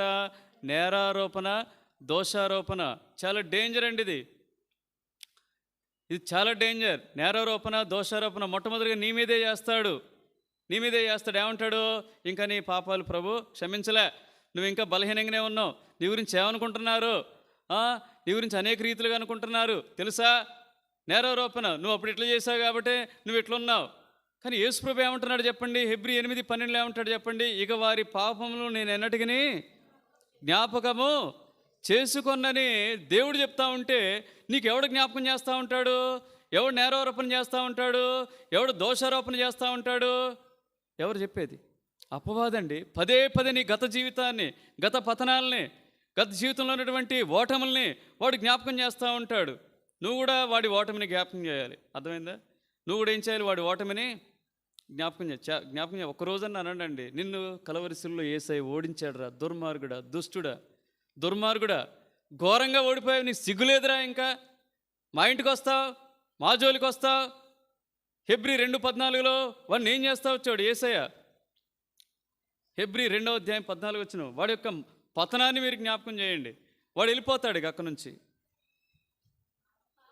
కాబట్టి ఆ పిల్లలు రక్తమాంసం గలవారై ఆ ప్రకారమే మరణం యొక్క బలం గలవానిని, అనగా అపవాదిని మరణము ద్వారా నశింపజేశాడండి. నశింపజేయటకును రాశాడు, కానీ నశింపజేశాడు. ఎప్పుడైతే యేసయ్య కలవరి శిలువకు ఎక్కాడో, తన రక్తాన్ని కార్చాడో, కాళ్ళలో చేతుల్లో శీళ్ళు కొట్టబడతా వచ్చాయో, తలపై ముళ్ళ కిరీటమో, ఆ తర్వాత ప్రక్కలో బల్లెపోట్లు తింటూ వచ్చాడో, ఆ తర్వాత తన ప్రాణాన్ని విడుస్తూ వచ్చాడో, మనం అనుకుంటున్నాం ఆయన ప్రాణం పోతుందని. కానీ ఇక్కడ ఎవడు ఓడిపోతున్నాడంటే యేసు ప్రభు యొక్క కాళ్ళ క్రింద సాతాను చితుక ద్రొక్కబడతా ఉన్నాడు. వాడు ఏడుస్తూ ఉన్నాడు, వాడు మొరబెడతా ఉన్నాడు, వాడు గర్జిస్తూ ఉన్నాడు. ఇక నా పని అయిపోయిందని. వాడి యొక్క ఓటమిని గుర్తు చేయండి. వాడి యొక్క ఓటమిని ఏం చేయండి? పదే గుర్తు. జకర్యా 3:1 ఏమంటాడు? అక్కడ రాస్తాడు, ఫిర్యాది. వాడు ఏం చేస్తూ ఉంటాడు? ప్రతి దానికి ఫిర్యాదు. వ్యక్తిగతంగా నీ జీవితంలో ఉన్నటువంటి వాటిని వాడు జ్ఞాపకం చేస్తాడు, పతనాలని. రెండోదిగా ఏం చేస్తాడు? ఇతరుల్లో ఉన్న వాటి మీద ఫిర్యాదు చేయడానికి ప్రేరేపిస్తూ ఉంటాడు. మరియు యెహోవా దూత ఎదుట ప్రధాన యాజకుడైన యెహోషువ నిలవబట్టయో సాతాను ఫిర్యాదు చేస్తూ ఉంటుందండి. ఒకసారి మార్టిన్ లూథర్ తన పుస్తకంలో రాస్తూ వచ్చాడు. ఏంటి ఆ ఫిర్యాదు అంటే, ఆ దినాల్లో క్యాథలిక్ చర్చిలో ఆయన ఉండటం వల్ల పదే ఆయన గిల్టీగా ఉండేది. నా పాపాలు పోయాయా లేదా? నిజంగా ప్రభు తీసివేశాడా లేదా? నిజంగా నా దోషాలు పరిహరించబడ్డాయా లేదా? ఇలాంటి సందేహాలతో ఉంటాడు. బై గాడ్స్ గ్రేస్ దేవుడు రక్షించుకుంటాడు. దేవుడు లోకం నుంచి, పాప నుంచి మార్టిన్ లూథర్ని వేరుపరుచుకుంటాడు. వేరుపరుచుకున్న తర్వాత ఒకనాడు తాను ఈ బైబిల్ని తర్జుమా చేస్తున్నప్పుడు ఎవరు వస్తారు? సాతానుడు వచ్చి, వాడేం కనపడ్డు, వాడు కూడా ఆత్మస్వరూపి. ఎవరు నమ్మారు, కనపడ్డారు, మా ఇంటికి వచ్చారండి, తెల్లగా ఉందండి, నల్లగా ఉందండి, దున్నపోతులా ఉందండి, గాడిదలా ఉందండి, ఎదురుకాల్లో పుట్టిన వాళ్ళు కనపడతాయండి, నేను ఎదురుకాల్లో పుట్టినట్టుకున్నానండి, నాకు కనపడుతున్నాయని చెప్తారు. ఇవన్నీ నమ్మొద్దు. ఇవన్నీ ఏంటి? కళ్ళబొల్లి స్టోరీలు. వాడొక స్పిరిట్ అండి. పరిశుద్ధాత్ముడు ఎట్లా కనపడ్డో సాతాను కూడా ఏం చేయడు, కనపడ్డండి. ఏదో చూపిస్తూ ఉంటారు దేయాల్లో. బూచోడు అంటారు, కానీ బూచోళ్ళు లేడు, ఏం లేడు. మనుషులే బూచోళ్ళు. వాడికి చోటిచ్చిన మనుషులే బూచోళ్ళు అయిపోతారు. ఎంతోమంది కోపానికి చోటిచ్చి బూచోడు అయిపోయాడు, గర్వానికి చోటిచ్చి బూచోడు అయిపోయాడు, అర్థమైంది, అహంకారానికి చోటిచ్చి బూచోడు అయిపోయాడు, అర్థమైందా, అపవిత్రమైన చూస్తూ బూచోడు అయిపోయాడు, తర్వాత గొడవలు పెట్టుకుంటూ బూచోడు అయిపోయాడు, భార్యని తిడుతూ బూచోడు అయిపోయాడు. అర్థమైందా? ఎట్లా బూచోళ్ళు అయ్యారు తప్ప కొత్తగా బూచోడేమి లోకంలో లేడు. అయితే వాడు ఏం చేస్తా ఉన్నాడంటే గోడ మీదకి వచ్చి ఎట్లయినా నేను బైబిల్ రాయకూడదు, ఎట్లయినా దేవుని వాక్యాన్ని లోకానికి వెల్లడి చేయకూడదని గోడ మీద తన ఓటములన్నింటినీ రాస్తా వచ్చాడు. తన భవిష్యత్తును కూడా వస్తా ఉన్నాడు. ఏం రాస్తా ఉన్నాడు? నీకు అదైపోద్ది, ఇదైపోద్ది, ఇక నీకు నిన్ను వదిలిపెట్టరు వాళ్ళు, నిన్ను చంపేస్తారు వాళ్ళు. ఆ తర్వాత ఆయన పాత జ్ఞాపకాలని, పాత పాపాలని ఇవన్నీ రాస్తా వచ్చాడు. అయితే మార్టిన్ లూథర్ ఒక మాట అంటాడు అనమాట, ఇంకోటి రాయి నేను చెప్తానన్నాడు. 1 యోహాను 1:7 కూడా రాయన్నాడు. యేసు రక్తము ప్రతి పాపము నుండి, అది కూడా రాయమన్నాడు. వాడు రాయలే, వాడు వెళ్ళిపోయాడు. అర్థమైందా? వాడు ఎందుకు రాస్తాడు చెప్పండి? వాడు ఓటమిని గుర్తు ఉంటారు చెప్పండి. ఇప్పుడు ఎవరైనా ఓడిపోయి, ఎవరైనా 10వ తరగతి ఫెయిల్ అయ్యారండి. ఆ ఫెయిల్ అయినోడు మీ ఇంటికి వస్తూ ఉన్నప్పుడు పదే రాశాను అంటాడు. ఏమైంది? 10 వచ్చిందా? 10 పాస్ అయిన ఈసారైనా? మళ్ళీ ఇంకోసారి వచ్చినప్పుడు 10 పాస్ అయిన ఈసారైనా అంటే వస్తాడా మీ ఇంటికి? రాడు. ఎందుకు రాడు? ఈ ఊరికే 10 గురించి మాట్లాడతాడు. ఫెయిల్ అయ్యి నేను చేస్తూ ఉంటే వాడు కూడా అంతే, ఊరికే నా గురించి మాట్లాడతారు వీడు, నా గురించి మాట్లాడతారు వీళ్ళు. ఏం మాట్లాడతారు? నేను ఓడిపోయాను కరెక్టే, సిలువ నన్ను ఓడించాడు కరెక్టే, నేను పతనమయ్యాను కరెక్టే, యేసుప్రభు రక్తం ద్వారా నన్ను తునకలుగా చేశాడు కరెక్టే, నా ఓటమిని గుర్తు చేస్తున్నాడే. నీ దగ్గర రారండిగా. వాడు ఏమవుతాడు? సాతాడు వెళ్ళిపోతాడండి, ఇక రాడు.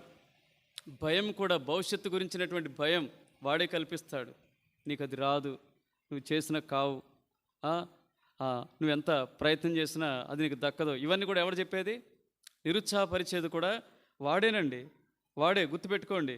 వాడు భయానికి కూడా కారణమవుతాడు, భయాన్ని కూడా కలిగిస్తాడు. కాబట్టి వాడి జోలికి మనం వాడిని గుర్తెరిగి వాడు చెప్తున్న మాటలు మనం నమ్మకూడదు. ఇది రెండవది. మూడవది చూడండి, లూకాసు వార్త 8:12 త్వరగా. లూకాసు వార్త, భవిష్యత్తు మీద భయాందోళన కలిగించేది కూడా వాడే. తర్వాత వాడు మూడో మోసం ఏంటంటే ఇది చేస్తాడు ఎక్కువ. త్రోవ ప్రక్క నుండి వారు వినువారు కానీ నమ్మి రక్షణ పొందుకున్నట్లు అపవాది వచ్చి వారి హృదయంలో నుండి వాక్యం ఎత్తుకొని పోవును కదా. అంటే ఇవి ఎత్తుకొని పోయేది ఎవరండి? ఎత్తుకొని పోయేది ఎవడు? దొంగ వీడు. అర్థమైందా? దొంగ విలువైనది ఎత్తుకొని పోతాడు. మన మామూలుగా లోక సంబంధమైన, లేకపోతే ఇక్కడ ఉన్నటువంటి దొంగలు కానీ, లేకపోతే లోకంలో ఉన్నటువంటి దొంగలు కానీ వస్తే ఏమి ఎత్తుకుపోతారు? బైబిల్ ఎత్తుకుపోతారా? అంత మంచిలో ఉన్నారు చెప్పండి. బైబిల్ ఎత్తుకుపోయేటప్పుడు ఎవరు ఉన్నారు చెప్పండి. ఒకే ఒకటి ఎత్తుకుపోతాడు. ఎవడు? వాడు అపవాది. మరి మిగతా వాళ్ళు వస్తే మిగతా దొంగలు ఏమి ఎత్తుకుపోతారు చెప్పండి? పిల్లల్ని ఎత్తుకుపోతారు. Very good. బంగారం చెప్తున్నాడు. ఎక్కడ దాచుకున్నారో ఎవరికి చెప్పొద్దు. బంగారాన్ని ఎత్తుకుపోతాడు, డబ్బుల్ని ఎత్తుకుపోతాడు, పిల్లల్ని ఎత్తుకుపోతాడు. ఒక్కోసారి హ్యూమన్ ట్రాఫికింగ్ కదా, మనుషుల్ని కూడా వాడు ఎత్తుకుపోతాడు కదా. అవయవాలు, వాటి కొరకు కూడా మనుషుల్ని దొంగతనాలు చేస్తూ ఉన్నారు, వాటి కొరకు కూడా చేస్తూ ఉంటారు. ఇంకా ఇంట్లో ఉన్నటువంటి విలువైన వస్తువులు కూడా, ఏమైనా వెండి కానీ ఇంకేదైనా ఇతర సామగ్రిని కూడా ఎత్తుకుపోతారు కదా. కొంతమంది ఏటీఎంలను ఎత్తుకుపోతున్నారు. మనుషులకి గ్యారంటీ ఏముంది? వాళ్ళ దుంపదేగా. ఆ ఏటీఎంనే దొంగతనాలు చేశారని పేపర్లు చదువుతూ ఉంటాం కదా. అంత పెద్ద మిషన్నే వాళ్ళు, అక్కడ సీసీ కెమెరాలు ఉంటాయి, లైటింగ్ ఎప్పుడు ఫుల్ లైటింగ్ ఉండేటటువంటి ప్రాంతంలో పెడతారు. అలాంటి ప్రాంతాల్లో కూడా వాళ్ళు ఏటీఎంలు దొంగతనం చేసుకుంటూ పోతున్నారు. కానీ లోకంలో ఇలాంటివి విలువైనవైతే, కానీ సాతానికి విలువైందండి చెప్పండి? వాక్యం అండి. వాక్యం ఇప్పటికే నేను దూరం చేశాడు. వాక్యం వినకుండా ఎప్పటికే దాని మీద నీకు ఆశ లేదు, ఎప్పటికే దాని మీద నీకు అపేక్ష లేదు, ఎప్పటికే దాని మీద నీకేం లేదంటే సరైనటువంటి అవగాహన లేదు, సరైనటువంటి అపేక్ష లేదు, బలమైన వాంఛ లేదు దాని మీద. అరాకొరా విన్న వాక్యాన్ని కూడా వాడు ఏం చేస్తాడు చెప్పండి? యేసయ్య చెప్తా వచ్చాడు. నేనైతే మీకు యోహాను సువార్త 10వ అధ్యాయము, ఇప్పటికే లోకంలో ఎంతోమంది జీవితాలను వాడు దొంగిలించాడు, వాక్యానికి దూరం చేశాడు, లోకంలో పడవేశాడు, విగ్రహానందులోకి దించేశాడు. వాడే ఏం దొంగండి వాడు, మామూలు దొంగ కాదు. త్రాగుబోతులుగా చేశాడు, తిరుగుబోతులుగా చేశాడు, మంత్రగాలుగా చేశాడు, మోసగాలుగా మారుస్తూ వచ్చాడు ఈ లోకంలో, లంచగొల్లుగా చేస్తూ వచ్చాడు ఈ లోకంలో వాడు. చదవండి ఇప్పుడు ఏమంటాడు? యోహాను సువార్త 10వ అధ్యాయం 10వ వచనం. దొంగతనమును హత్యను నాశనము చేయుటకు వచ్చును కానీ మరి దేనికి నీ రాడు. గొర్రెలకు జీవం కలుగుటకును అది సమృద్ధిగా కలుగుటకును నేను వచ్చితునని మీతో నిశ్చయముగా చెప్పుచున్నాను. జీవం ఎలా కలుగుద్దండి గొర్రెలకు? వాక్యమేనండి. జీవం ఇచ్చేది ఏంటి? వాక్యమే. నీ వాక్యమే నన్ను బ్రతికించుచున్నది. దీన్నే వాడు ఎత్తుకుపోతాడండి. వాడు ఎందుకు వస్తున్నాడు పదే పదే నీ జీవితంలోనికి? ఎందుకు నేను దూరం చేస్తున్నాడు పదే పదే నీ జీవితంలో దేవుని వాక్యానికంటే? వాడు అసలైనది ఎందుకు? వాక్యానికే శక్తి ఉన్నది. వాక్యం నిన్ను ఏం చేస్తే మార్చగలిగింది? వాక్యం నిన్ను ఏం చేయగలుగుద్ది? దేవుని యొక్క స్వరూపంలోనికి చేయగలిగింది. వాక్యం నిన్ను ఏం చేయగలుగుద్ది? నీలో ఉన్న మస్టుని కడిగివేయగలుగుతుంది. వాక్యం ఏం చేయగలుగుతుంది? అది రెండంచులు గల ఖడ్గమండి. నీ అంతరంగంలోనికి చొచ్చుకుపోయి లోపల కనపడనటువంటి, అర్థమైందా నీకు, నీ దృష్టికి రానటువంటి మరుగైనటువంటి పాపాలను అది ఏం చేస్తుంటే బట్టబయలు చేసి దాన్ని నుంచి నువ్వు బయటకు వచ్చేలా చేసేది వాక్యం. అందుకని యాకోబు 1:21 అంటాడు కదా, ఏమంటాడు? మీ ఆత్మలను రక్షించుటకు శక్తి గల చాలు. ఎంత వాక్యానికి ఆఖరికి ఇచ్చినటువంటి బిరుదు ఏంటంటే ఇదే ఉంటుంది. నా డీపీ ఎప్పుడన్నా చూసారా? నా వాట్సాప్ డీపీలో ఏముంటుంది చెప్పండి? ఇదే ఉంటుంది. ఆత్మలను రక్షించుటకు శక్తి గల వాక్యం. అంత శక్తి కలిగినటువంటి వాక్యాన్ని ఏం చేస్తాడంటే నీలో నుండి నాలో నుండి వినకుండా, దానికి దగ్గరగా ఉండకుండా వాడు ఏం చేస్తాడంటే మోసం చేసి దూరపరుస్తాడు మనల్ని. సహవాసం లేకుండా చేస్తాడు, సంఘంలో లేకుండా చేస్తాడు. అర్థమైందా? ఉదయం వాక్యం ధ్యానించుకోకుండా చేస్తాడు. నువ్వేమో వాటిని గ్రహించవు. వాటిని గ్రహించకుండా ఎంతో ఆత్మీయంగా నష్టపోతూ ఉంటావు. కాబట్టి మూడోదిగా వాడు దొంగ. పిచ్చిపి నువ్వు అనుకుంటున్నావు డబ్బు పోతుంది కదా అని, నువ్వు అనుకుంటున్నావు వస్త్రాలు పోతున్నాయి కదా అని, నువ్వు అనుకుంటున్నావు సమయం పోతుంది కదా అని. వాటిని ఏమి దొంగిలించడండి వాడు.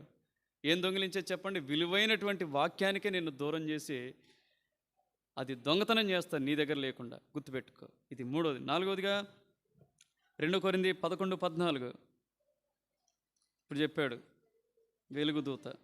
చదువు. ఇది ఆశ్చర్యం కాదు. సాతాను తానే వెలుగుదూత వేషం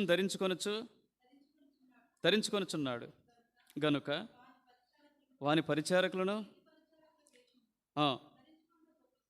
గొప్ప సంగతి కాదు. ఇప్పుడు లోకంలో మీరు గమనిస్తున్నారు కదా, యేసు ప్రభు చక్కగా కుదురుగా ఉండి చెప్పాడు.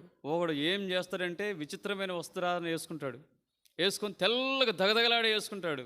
లోపలంతా మురికే, కంపే, లోపలంతా మురికి. ఎప్పుడు ధనం దొరుకుద్దా? ఎప్పుడు ఎవరైనా దొరుకుతారా?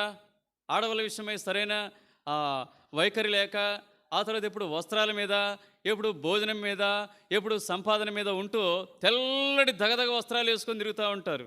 ఒకడేమో అటు తిరుగుతాడు, అటుపోతాడు, మళ్ళీ ఇటు చెప్తాడు, మళ్ళీ మైక్ తీసుకుంటాడు, కొద్దిసేపు ఎగురుతున్నారు. ఇవన్నీ మోసాలండి. ఎగురుతున్నారు కదా, ఎగిరేటోళ్ళని చూసారా? కొంతమంది డాన్సులు కూడా చేస్తున్నారు. ఇక ఈ మన పాటలకి సరిగా ఎగరలేకపోతున్నామని సినిమా పాటలు పెట్టుకుంటున్నారు మందిరంలో. సినిమా పాటలకే ఎగరటం మొదలుపెట్టారు. అంత మోసం జరుగుతూ ఉంది. వెలుగు దూత వలె వాడు చక్కగా ఇప్పటికే కొన్ని డినామినేషన్లకు చొరపడి, కొన్ని సంఘాల్లోనికి చొరపడి ఎంతోమందిని ఏం చేస్తూ వచ్చారంటే మారుస్తూ ఉన్నాడు. దేవుని మాటకు వాళ్ళు విలువివ్వరు, దేవుని వాక్యానికి లోబడరు, కానీ అక్కడ ఉన్నటువంటి సహవాసానికి విలువిస్తారు.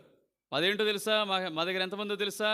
మందిరానికి విలువ, సహవాసానికి విలువ, అక్కడ సేవకులకు విలువ కదా, ఇవే ఇస్తూ ఉంటారు. కానీ వాళ్ళు నిజంగా దేవుడు చెప్పినవి చెబుతున్నారా లేదా అనేది గ్రహింపు లేదు. అందుకనే యేసు ప్రభు అంటా వచ్చాడు మత్తయి సువార్త 7:15 వాళ్ళని ఏమంటా వచ్చాడు చెప్పండి? తోడేళ్ళు. ఏమన్నాడు చెప్పండి? అబద్ధ ప్రవక్తల గురించి జాగ్రత్త పరుడి, వారు గొర్రెల చర్మం వేసుకొని మెదకు ఒత్తురు, కానీ లోపల వారు క్రూరమైన తోడేళ్ళండి. వాళ్ళు ఏం చేస్తారంట? తీతు 1వ అధ్యాయంలో రాస్తాడు, కుటుంబాలని వాళ్ళు ఏం చేస్తారు? పాడు చేస్తారు.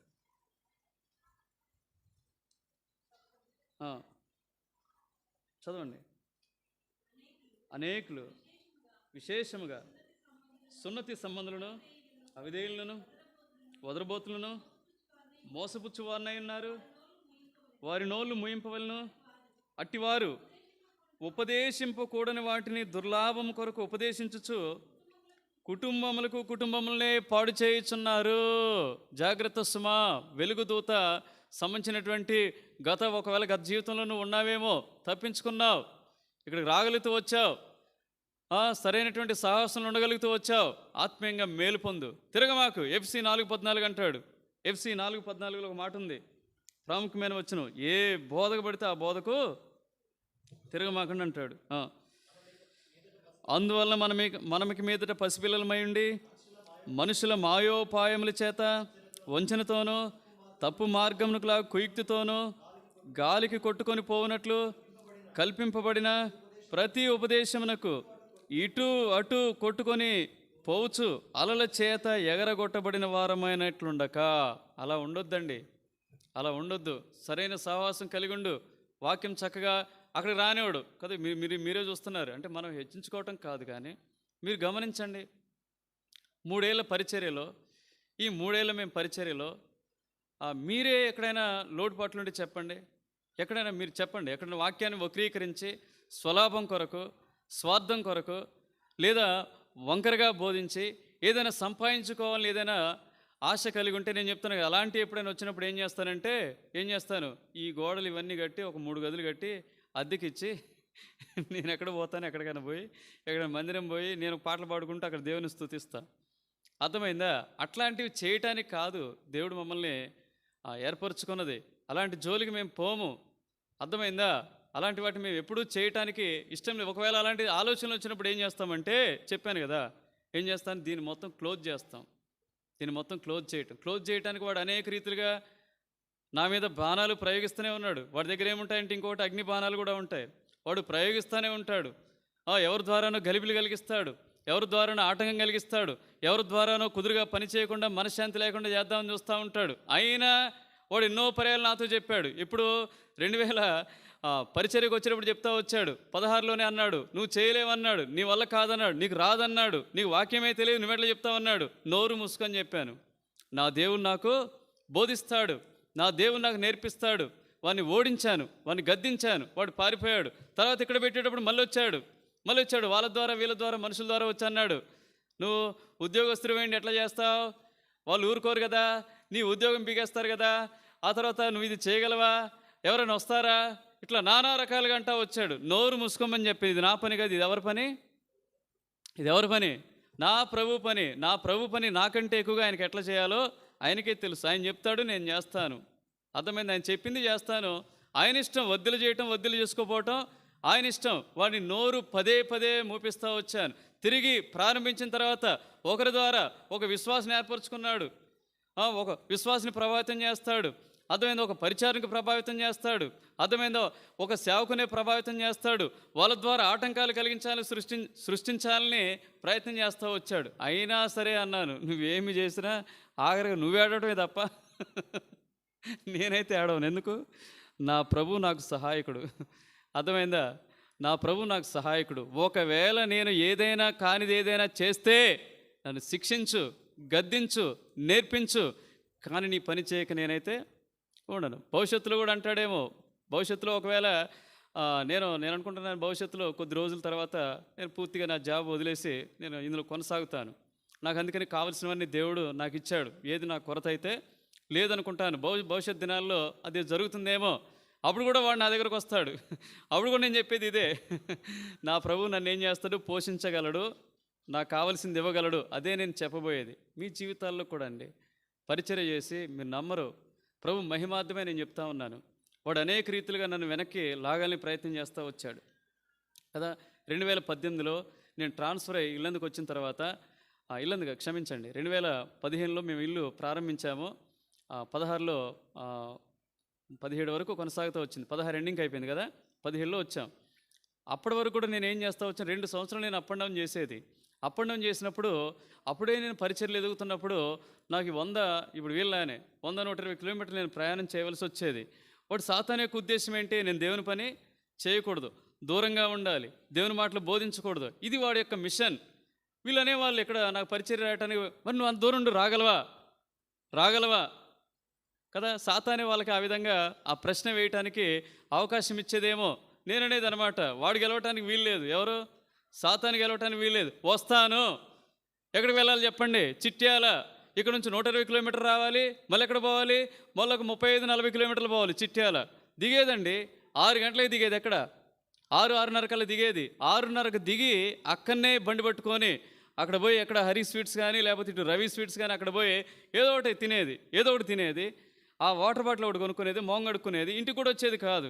అక్కడి నుంచి అక్కడ ఎక్కడ పోయేది, పరిచర్యకి పోయేది. ఇంకోసారి దొండపాడు పోవాలయ్యా, దొండపాడు ఎక్కడెక్కడ ఉంది, అది 75 కిలోమీటర్లు. వాడు గెలవాలని, ఎవరు గెలవాలని? సాతానుడే. వాడిని ఓడించాలని కంకణం కట్టుకున్నావు. దొండపాడ వెళ్తాను అంకుల్. అయ్యా మరి ఎట్లా వెళ్తావు? అదంతా వద్దు అంకుల్, వెళ్తాను ఇక అంతే. బండి తీసుకున్నాం, ఒంటరికి వెళ్ళిపోవటమే. ఎన్ని స్పీడ్ బ్రేకర్లు ఉన్నా, ఎన్ని కుక్కలడ్డు వచ్చినాయి, మేకలడ్డు వచ్చినాయి, గేదెలడ్డు వచ్చినాయి, నా ప్రభు నన్ను కాపాడుతూ వచ్చాడు. ఎప్పుడు కూడా దేవుని పనికి ఏం చేయలేదు. ఎవరు ఓడిపోవాలి నా జీవితంలో? వాడు ఓడిపోవాలండి. అందుకనే క్రూరాతి క్రూరమైన వ్యాధి వచ్చింది కదా, దేవుడు నా జీవితంలో లేకుండా చేశాడు.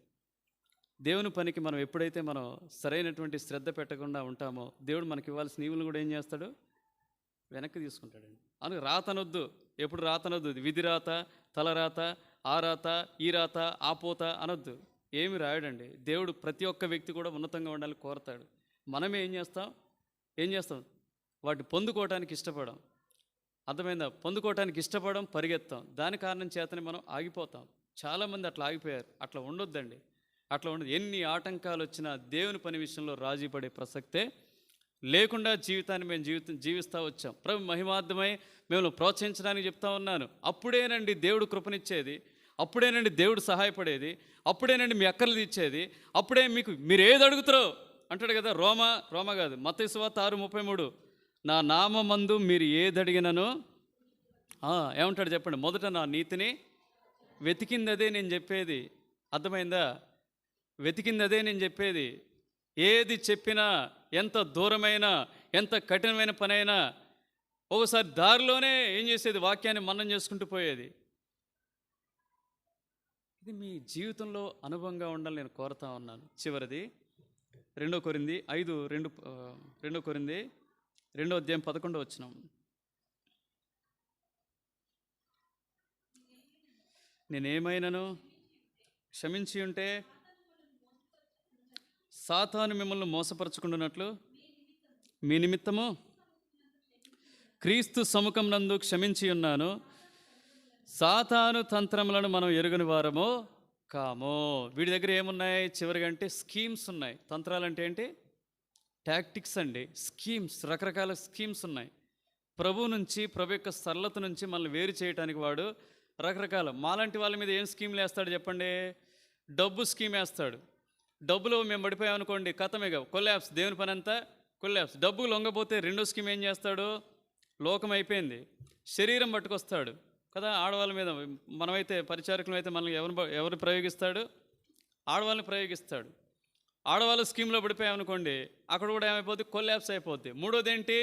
మంచి కోట్లు మంచి రాస్తుంటారు కదా, మంచి వాచ్లు కనపడటాను. ఇక్కడ వాచ్ కనపడాలి, ఇక్కడ ఒక బ్రేస్లెట్ ఏదో కనపడాలి. లేకపోతే బయటకి ఇక్కడ చెప్పేటప్పుడు మాత్రం ఆయన తీసుకొస్తారు, కిందకి వచ్చి అక్కడ పెట్టేసి వస్తారు, రూమ్లో పెట్టేసి వచ్చి ఇక్కడ బోధ చేస్తారు. ధనాపేక్ష కలిగి ఉండొద్దండి కదా, ఇది చేస్తారు అనమాట. పైకి పోయిన తర్వాత ఏం చేస్తారు? మొత్తం స్కీమ్స్ అన్నీ మారిపోతాయి. నా వాచ్ ఏది, నా ఉంగరం ఏది, నా చైన్ ఏది.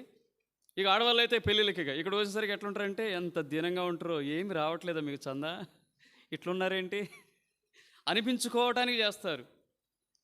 కానీ ఏదైనా వివాహం కానీ లేకపోతే ఏదైనా వేడుక కానీ పోయేటప్పుడు ఏం చేస్తారంటే, ఈ అక్కేనా అక్క,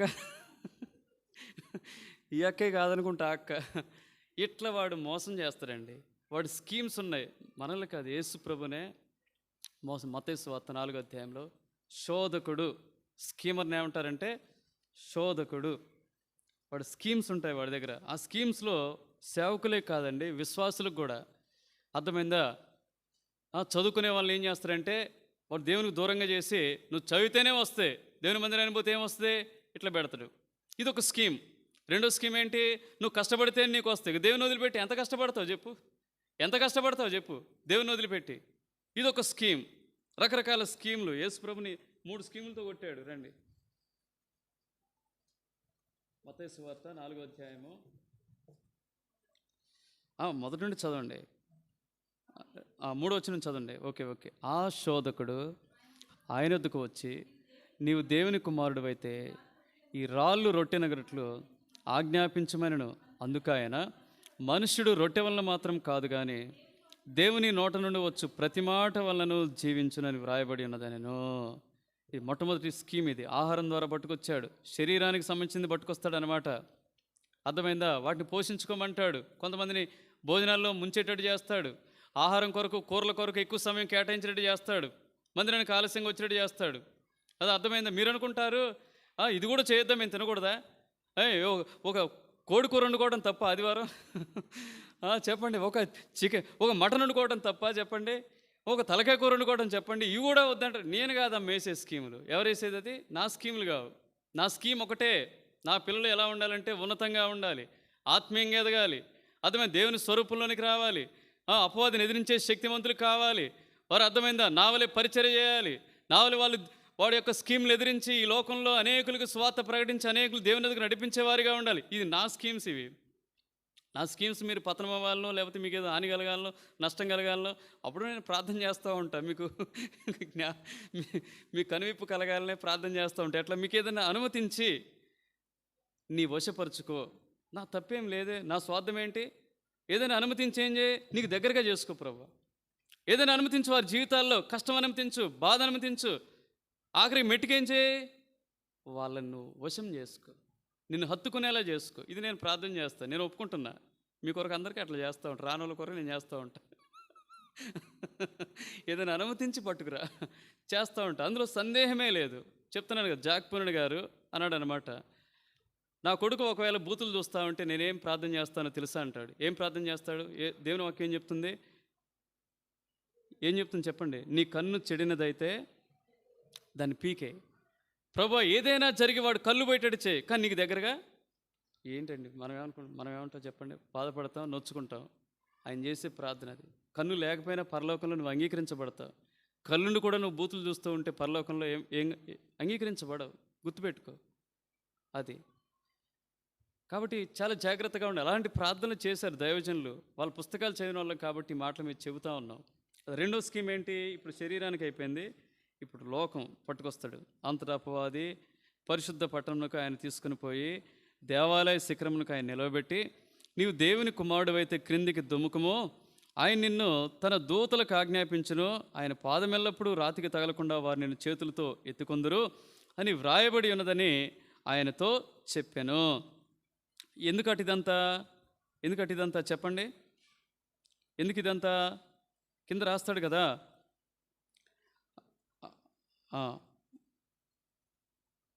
చదవండి, అది కూడా కంటిన్యూ చేయండి. ప్రభువే నీ దేవుని శోధింప వలదని మరొక చోట వ్రాయబడినదని వానితో చెప్పాను.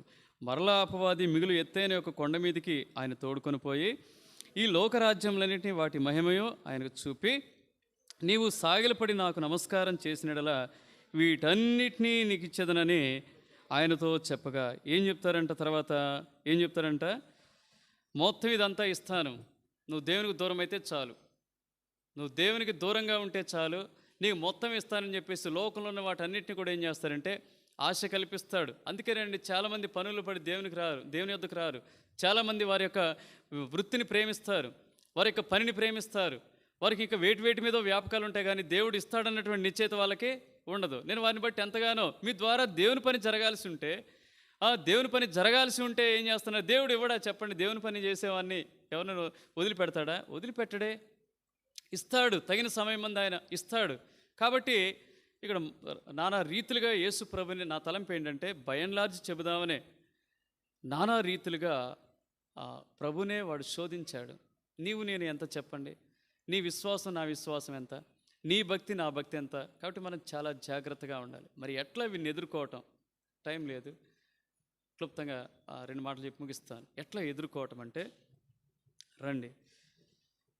ఎట్లా ఎదుర్కోవటం అంటే మొట్టమొదటిగా చోటు ఇవ్వకుండా చూసుకోండి. FC 4:27 రాసుకోండి, నేను చెప్తాను, మీరు గుర్తుపెట్టుకోండి. FC 4:27 2 భాగాలుగా చెబుదాం అనుకున్నాను, కానీ సరే ఇక బాగోదులని ముగిస్తున్నాను. FC 4:27 వాడికి చోటు ఇవ్వకుండా చూసుకోండి. అర్థమైందా? వాడికి ఏ మాత్రము మీ జీవితాల్లో FC 4:27 ప్రకారం చోటు లేకుండగా వాడు ఉన్నాడా లేదా ఇంట్లో, వాడు వస్తున్నాడా నా జీవితంలోనికి ఒకసారి చెక్ చేసుకోండి.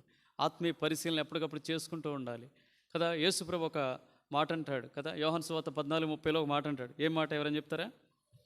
ఇదిగో ఈ లోకాధికారి వచ్చుచున్నాడు, వానితో నాకేమే, నువ్వు కూడా చెప్పు, I have nothing to do with you, నీతో నాకు ఏ సంబంధమో లేదు, నిన్ను ఓడించాడు, నా జీవితం నుంచి పారద్రోలాడు, నేను ప్రభు యొక్క బిడ్డని, విశ్వాసిని, నాతో నీకేం సంబంధం, నా ఎదుగు రాకు, చెప్పు. వాటి యొద్దకు రాడిగా, సంబంధం లేదు నీకు వానికి. రెండోది మత్తయి సువార్త 4:10-11 వచనాలు. ఇదే 4:10-11 యేసు వానితో, సాతానా పొమ్ము. ఏమని చెప్పాలి నువ్వు ప్రతిరోజు? ఒకవేళ నిన్ను నిరుత్సాహపరిచేవి, తప్పుదారి పట్టించేవి, ఒకవేళ ఆలోచనలు వచ్చినప్పుడు అవి ఎవరు కల్పించేది? ఎవరు కల్పించేది? సాతాను. వానితో చెప్పు గట్టిగా, సాతానా పొమ్ము అని చెప్పు. ఇంకోటి కూడా చెప్పొచ్చు. ఎక్కడ పోవాలి? వాడు అడుగుతాడు, ఎక్కడ పోవాలి? ఇంటి వెనక పోవాలా, మంచం కిందకి పోవాలా, లేదా బీరువాలు కోసేపు ఉండాలా? వాడు అడుగుతాడు, ఎక్కడ పోవాలి, ఎక్కడ పోవాలి? అది కూడా చెప్పాలి. మత్తయి సువార్త 14:23 వెనుకకు పొమ్ము. రావద్దుగా, నా ముందుకు రావద్దు, నా ఎదురుకు రావద్దు, నా కంట కనపడొద్దు. మత్తయి సువార్త 16:23 చదవండి. అయితే ఆయన పేతురు వైపు తిరిగి, సాతానా నా వెనుకకు పొమ్ము, నీవు నాకు అభ్యంతర కారణమై ఉన్నావు. చాలు. దాని వెనక పొమ్మని గద్దించండి. మీ జీవితాల్లో వాడు రాడండి, ముందుకు రాడు, కనపడ్డావు. వెనకపోవటం అంటే అర్థం ఏంటి చెప్పండిగా? గతించిపోతాడు వాడు రాడుగా మన జీవితాల్లోనికి. మూడోదిగా మత్తయి సువార్త ఎఫెసీ పత్రిక 6:11 ఎఫెసీ పత్రిక, మీరు అపవాది తంత్రములను ఎదిరించుటకు శక్తిమంతులగునట్లు దేవుడిచ్చు సర్వాంగ కవచమును. ఏమిటా సర్వాంగ కవచంలో ఏముంటాయి? ఫుల్ ఆర్మర్ అంటారు. ఏముంటాయి అందులో? ఉంటాయి కదా, ఏముంటాయండి? సత్యమును దట్టి, నీతి అను మైమరువు, సువార్త, చాలు. నాలుగోది సిద్ధ మనస్సు, విశ్వాసం అనే డాలు, రక్షణ అనే శిరస్త్రానము, దేవుని వాక్యం అనే ఆత్మఖడ్గము, ప్రార్థన. చివరిదేంటి? ప్రార్థన. ఈ సర్వాంగ కవచంలో ఉన్నటువంటి ఇందులో ఏది మిస్ అయిందో చూసుకునే జీవితంలో దేవుని మాటలు వింటున్నావు. ఈ ఫుల్ ఆర్మర్ లేని కారణం చేతనే వాడు పదే పదే నీ జీవితంలోనికి వస్తున్నాడు, నిన్ను ఆటంకపరుస్తున్నాడు, అభ్యంతర కారణంగా చేస్తూ ఉన్నాడు, నీకు నెమ్మది లేకుండా చేస్తూ ఉన్నాడు, సమాధానం లేకుండా చేస్తూ ఉన్నాడు, గలిబిలి చేస్తూ ఉన్నాడు.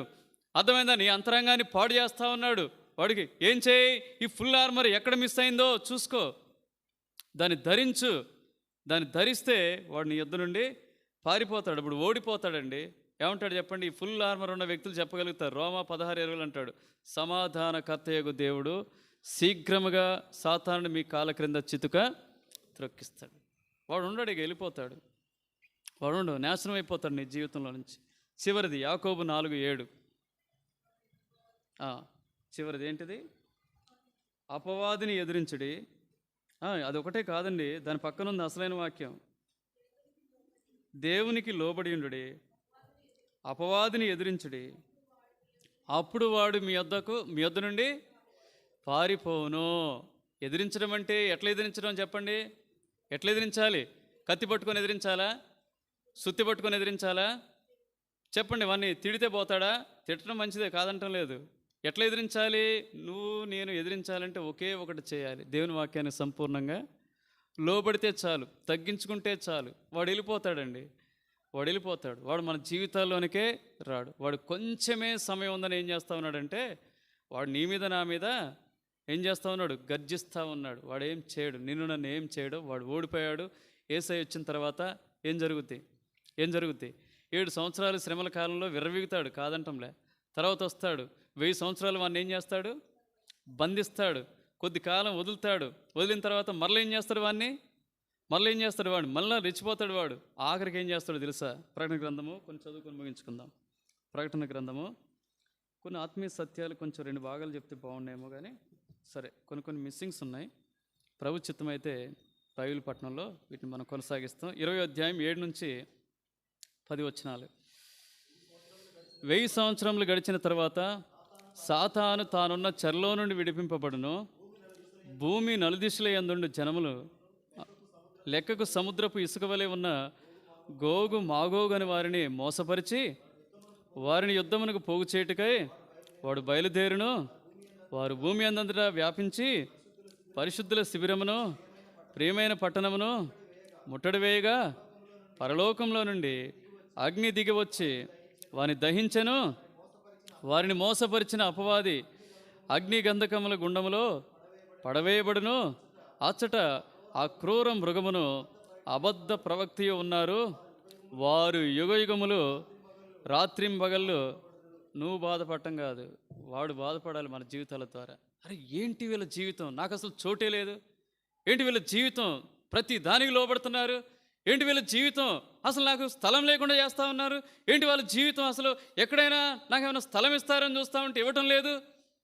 నీ గురించి నా గురించి చెప్పగలగాలండి, నీ గురించి నా గురించి చెప్పగలగాలి. కాబట్టి అపవాది యొక్క తంత్రాలను ఎరగండి, వాడిని ఎదిరించండి, వాడు మన జీవితాల్లో లేకుండా చూసుకోండి. దేవుడి మాటలు తేయించండి.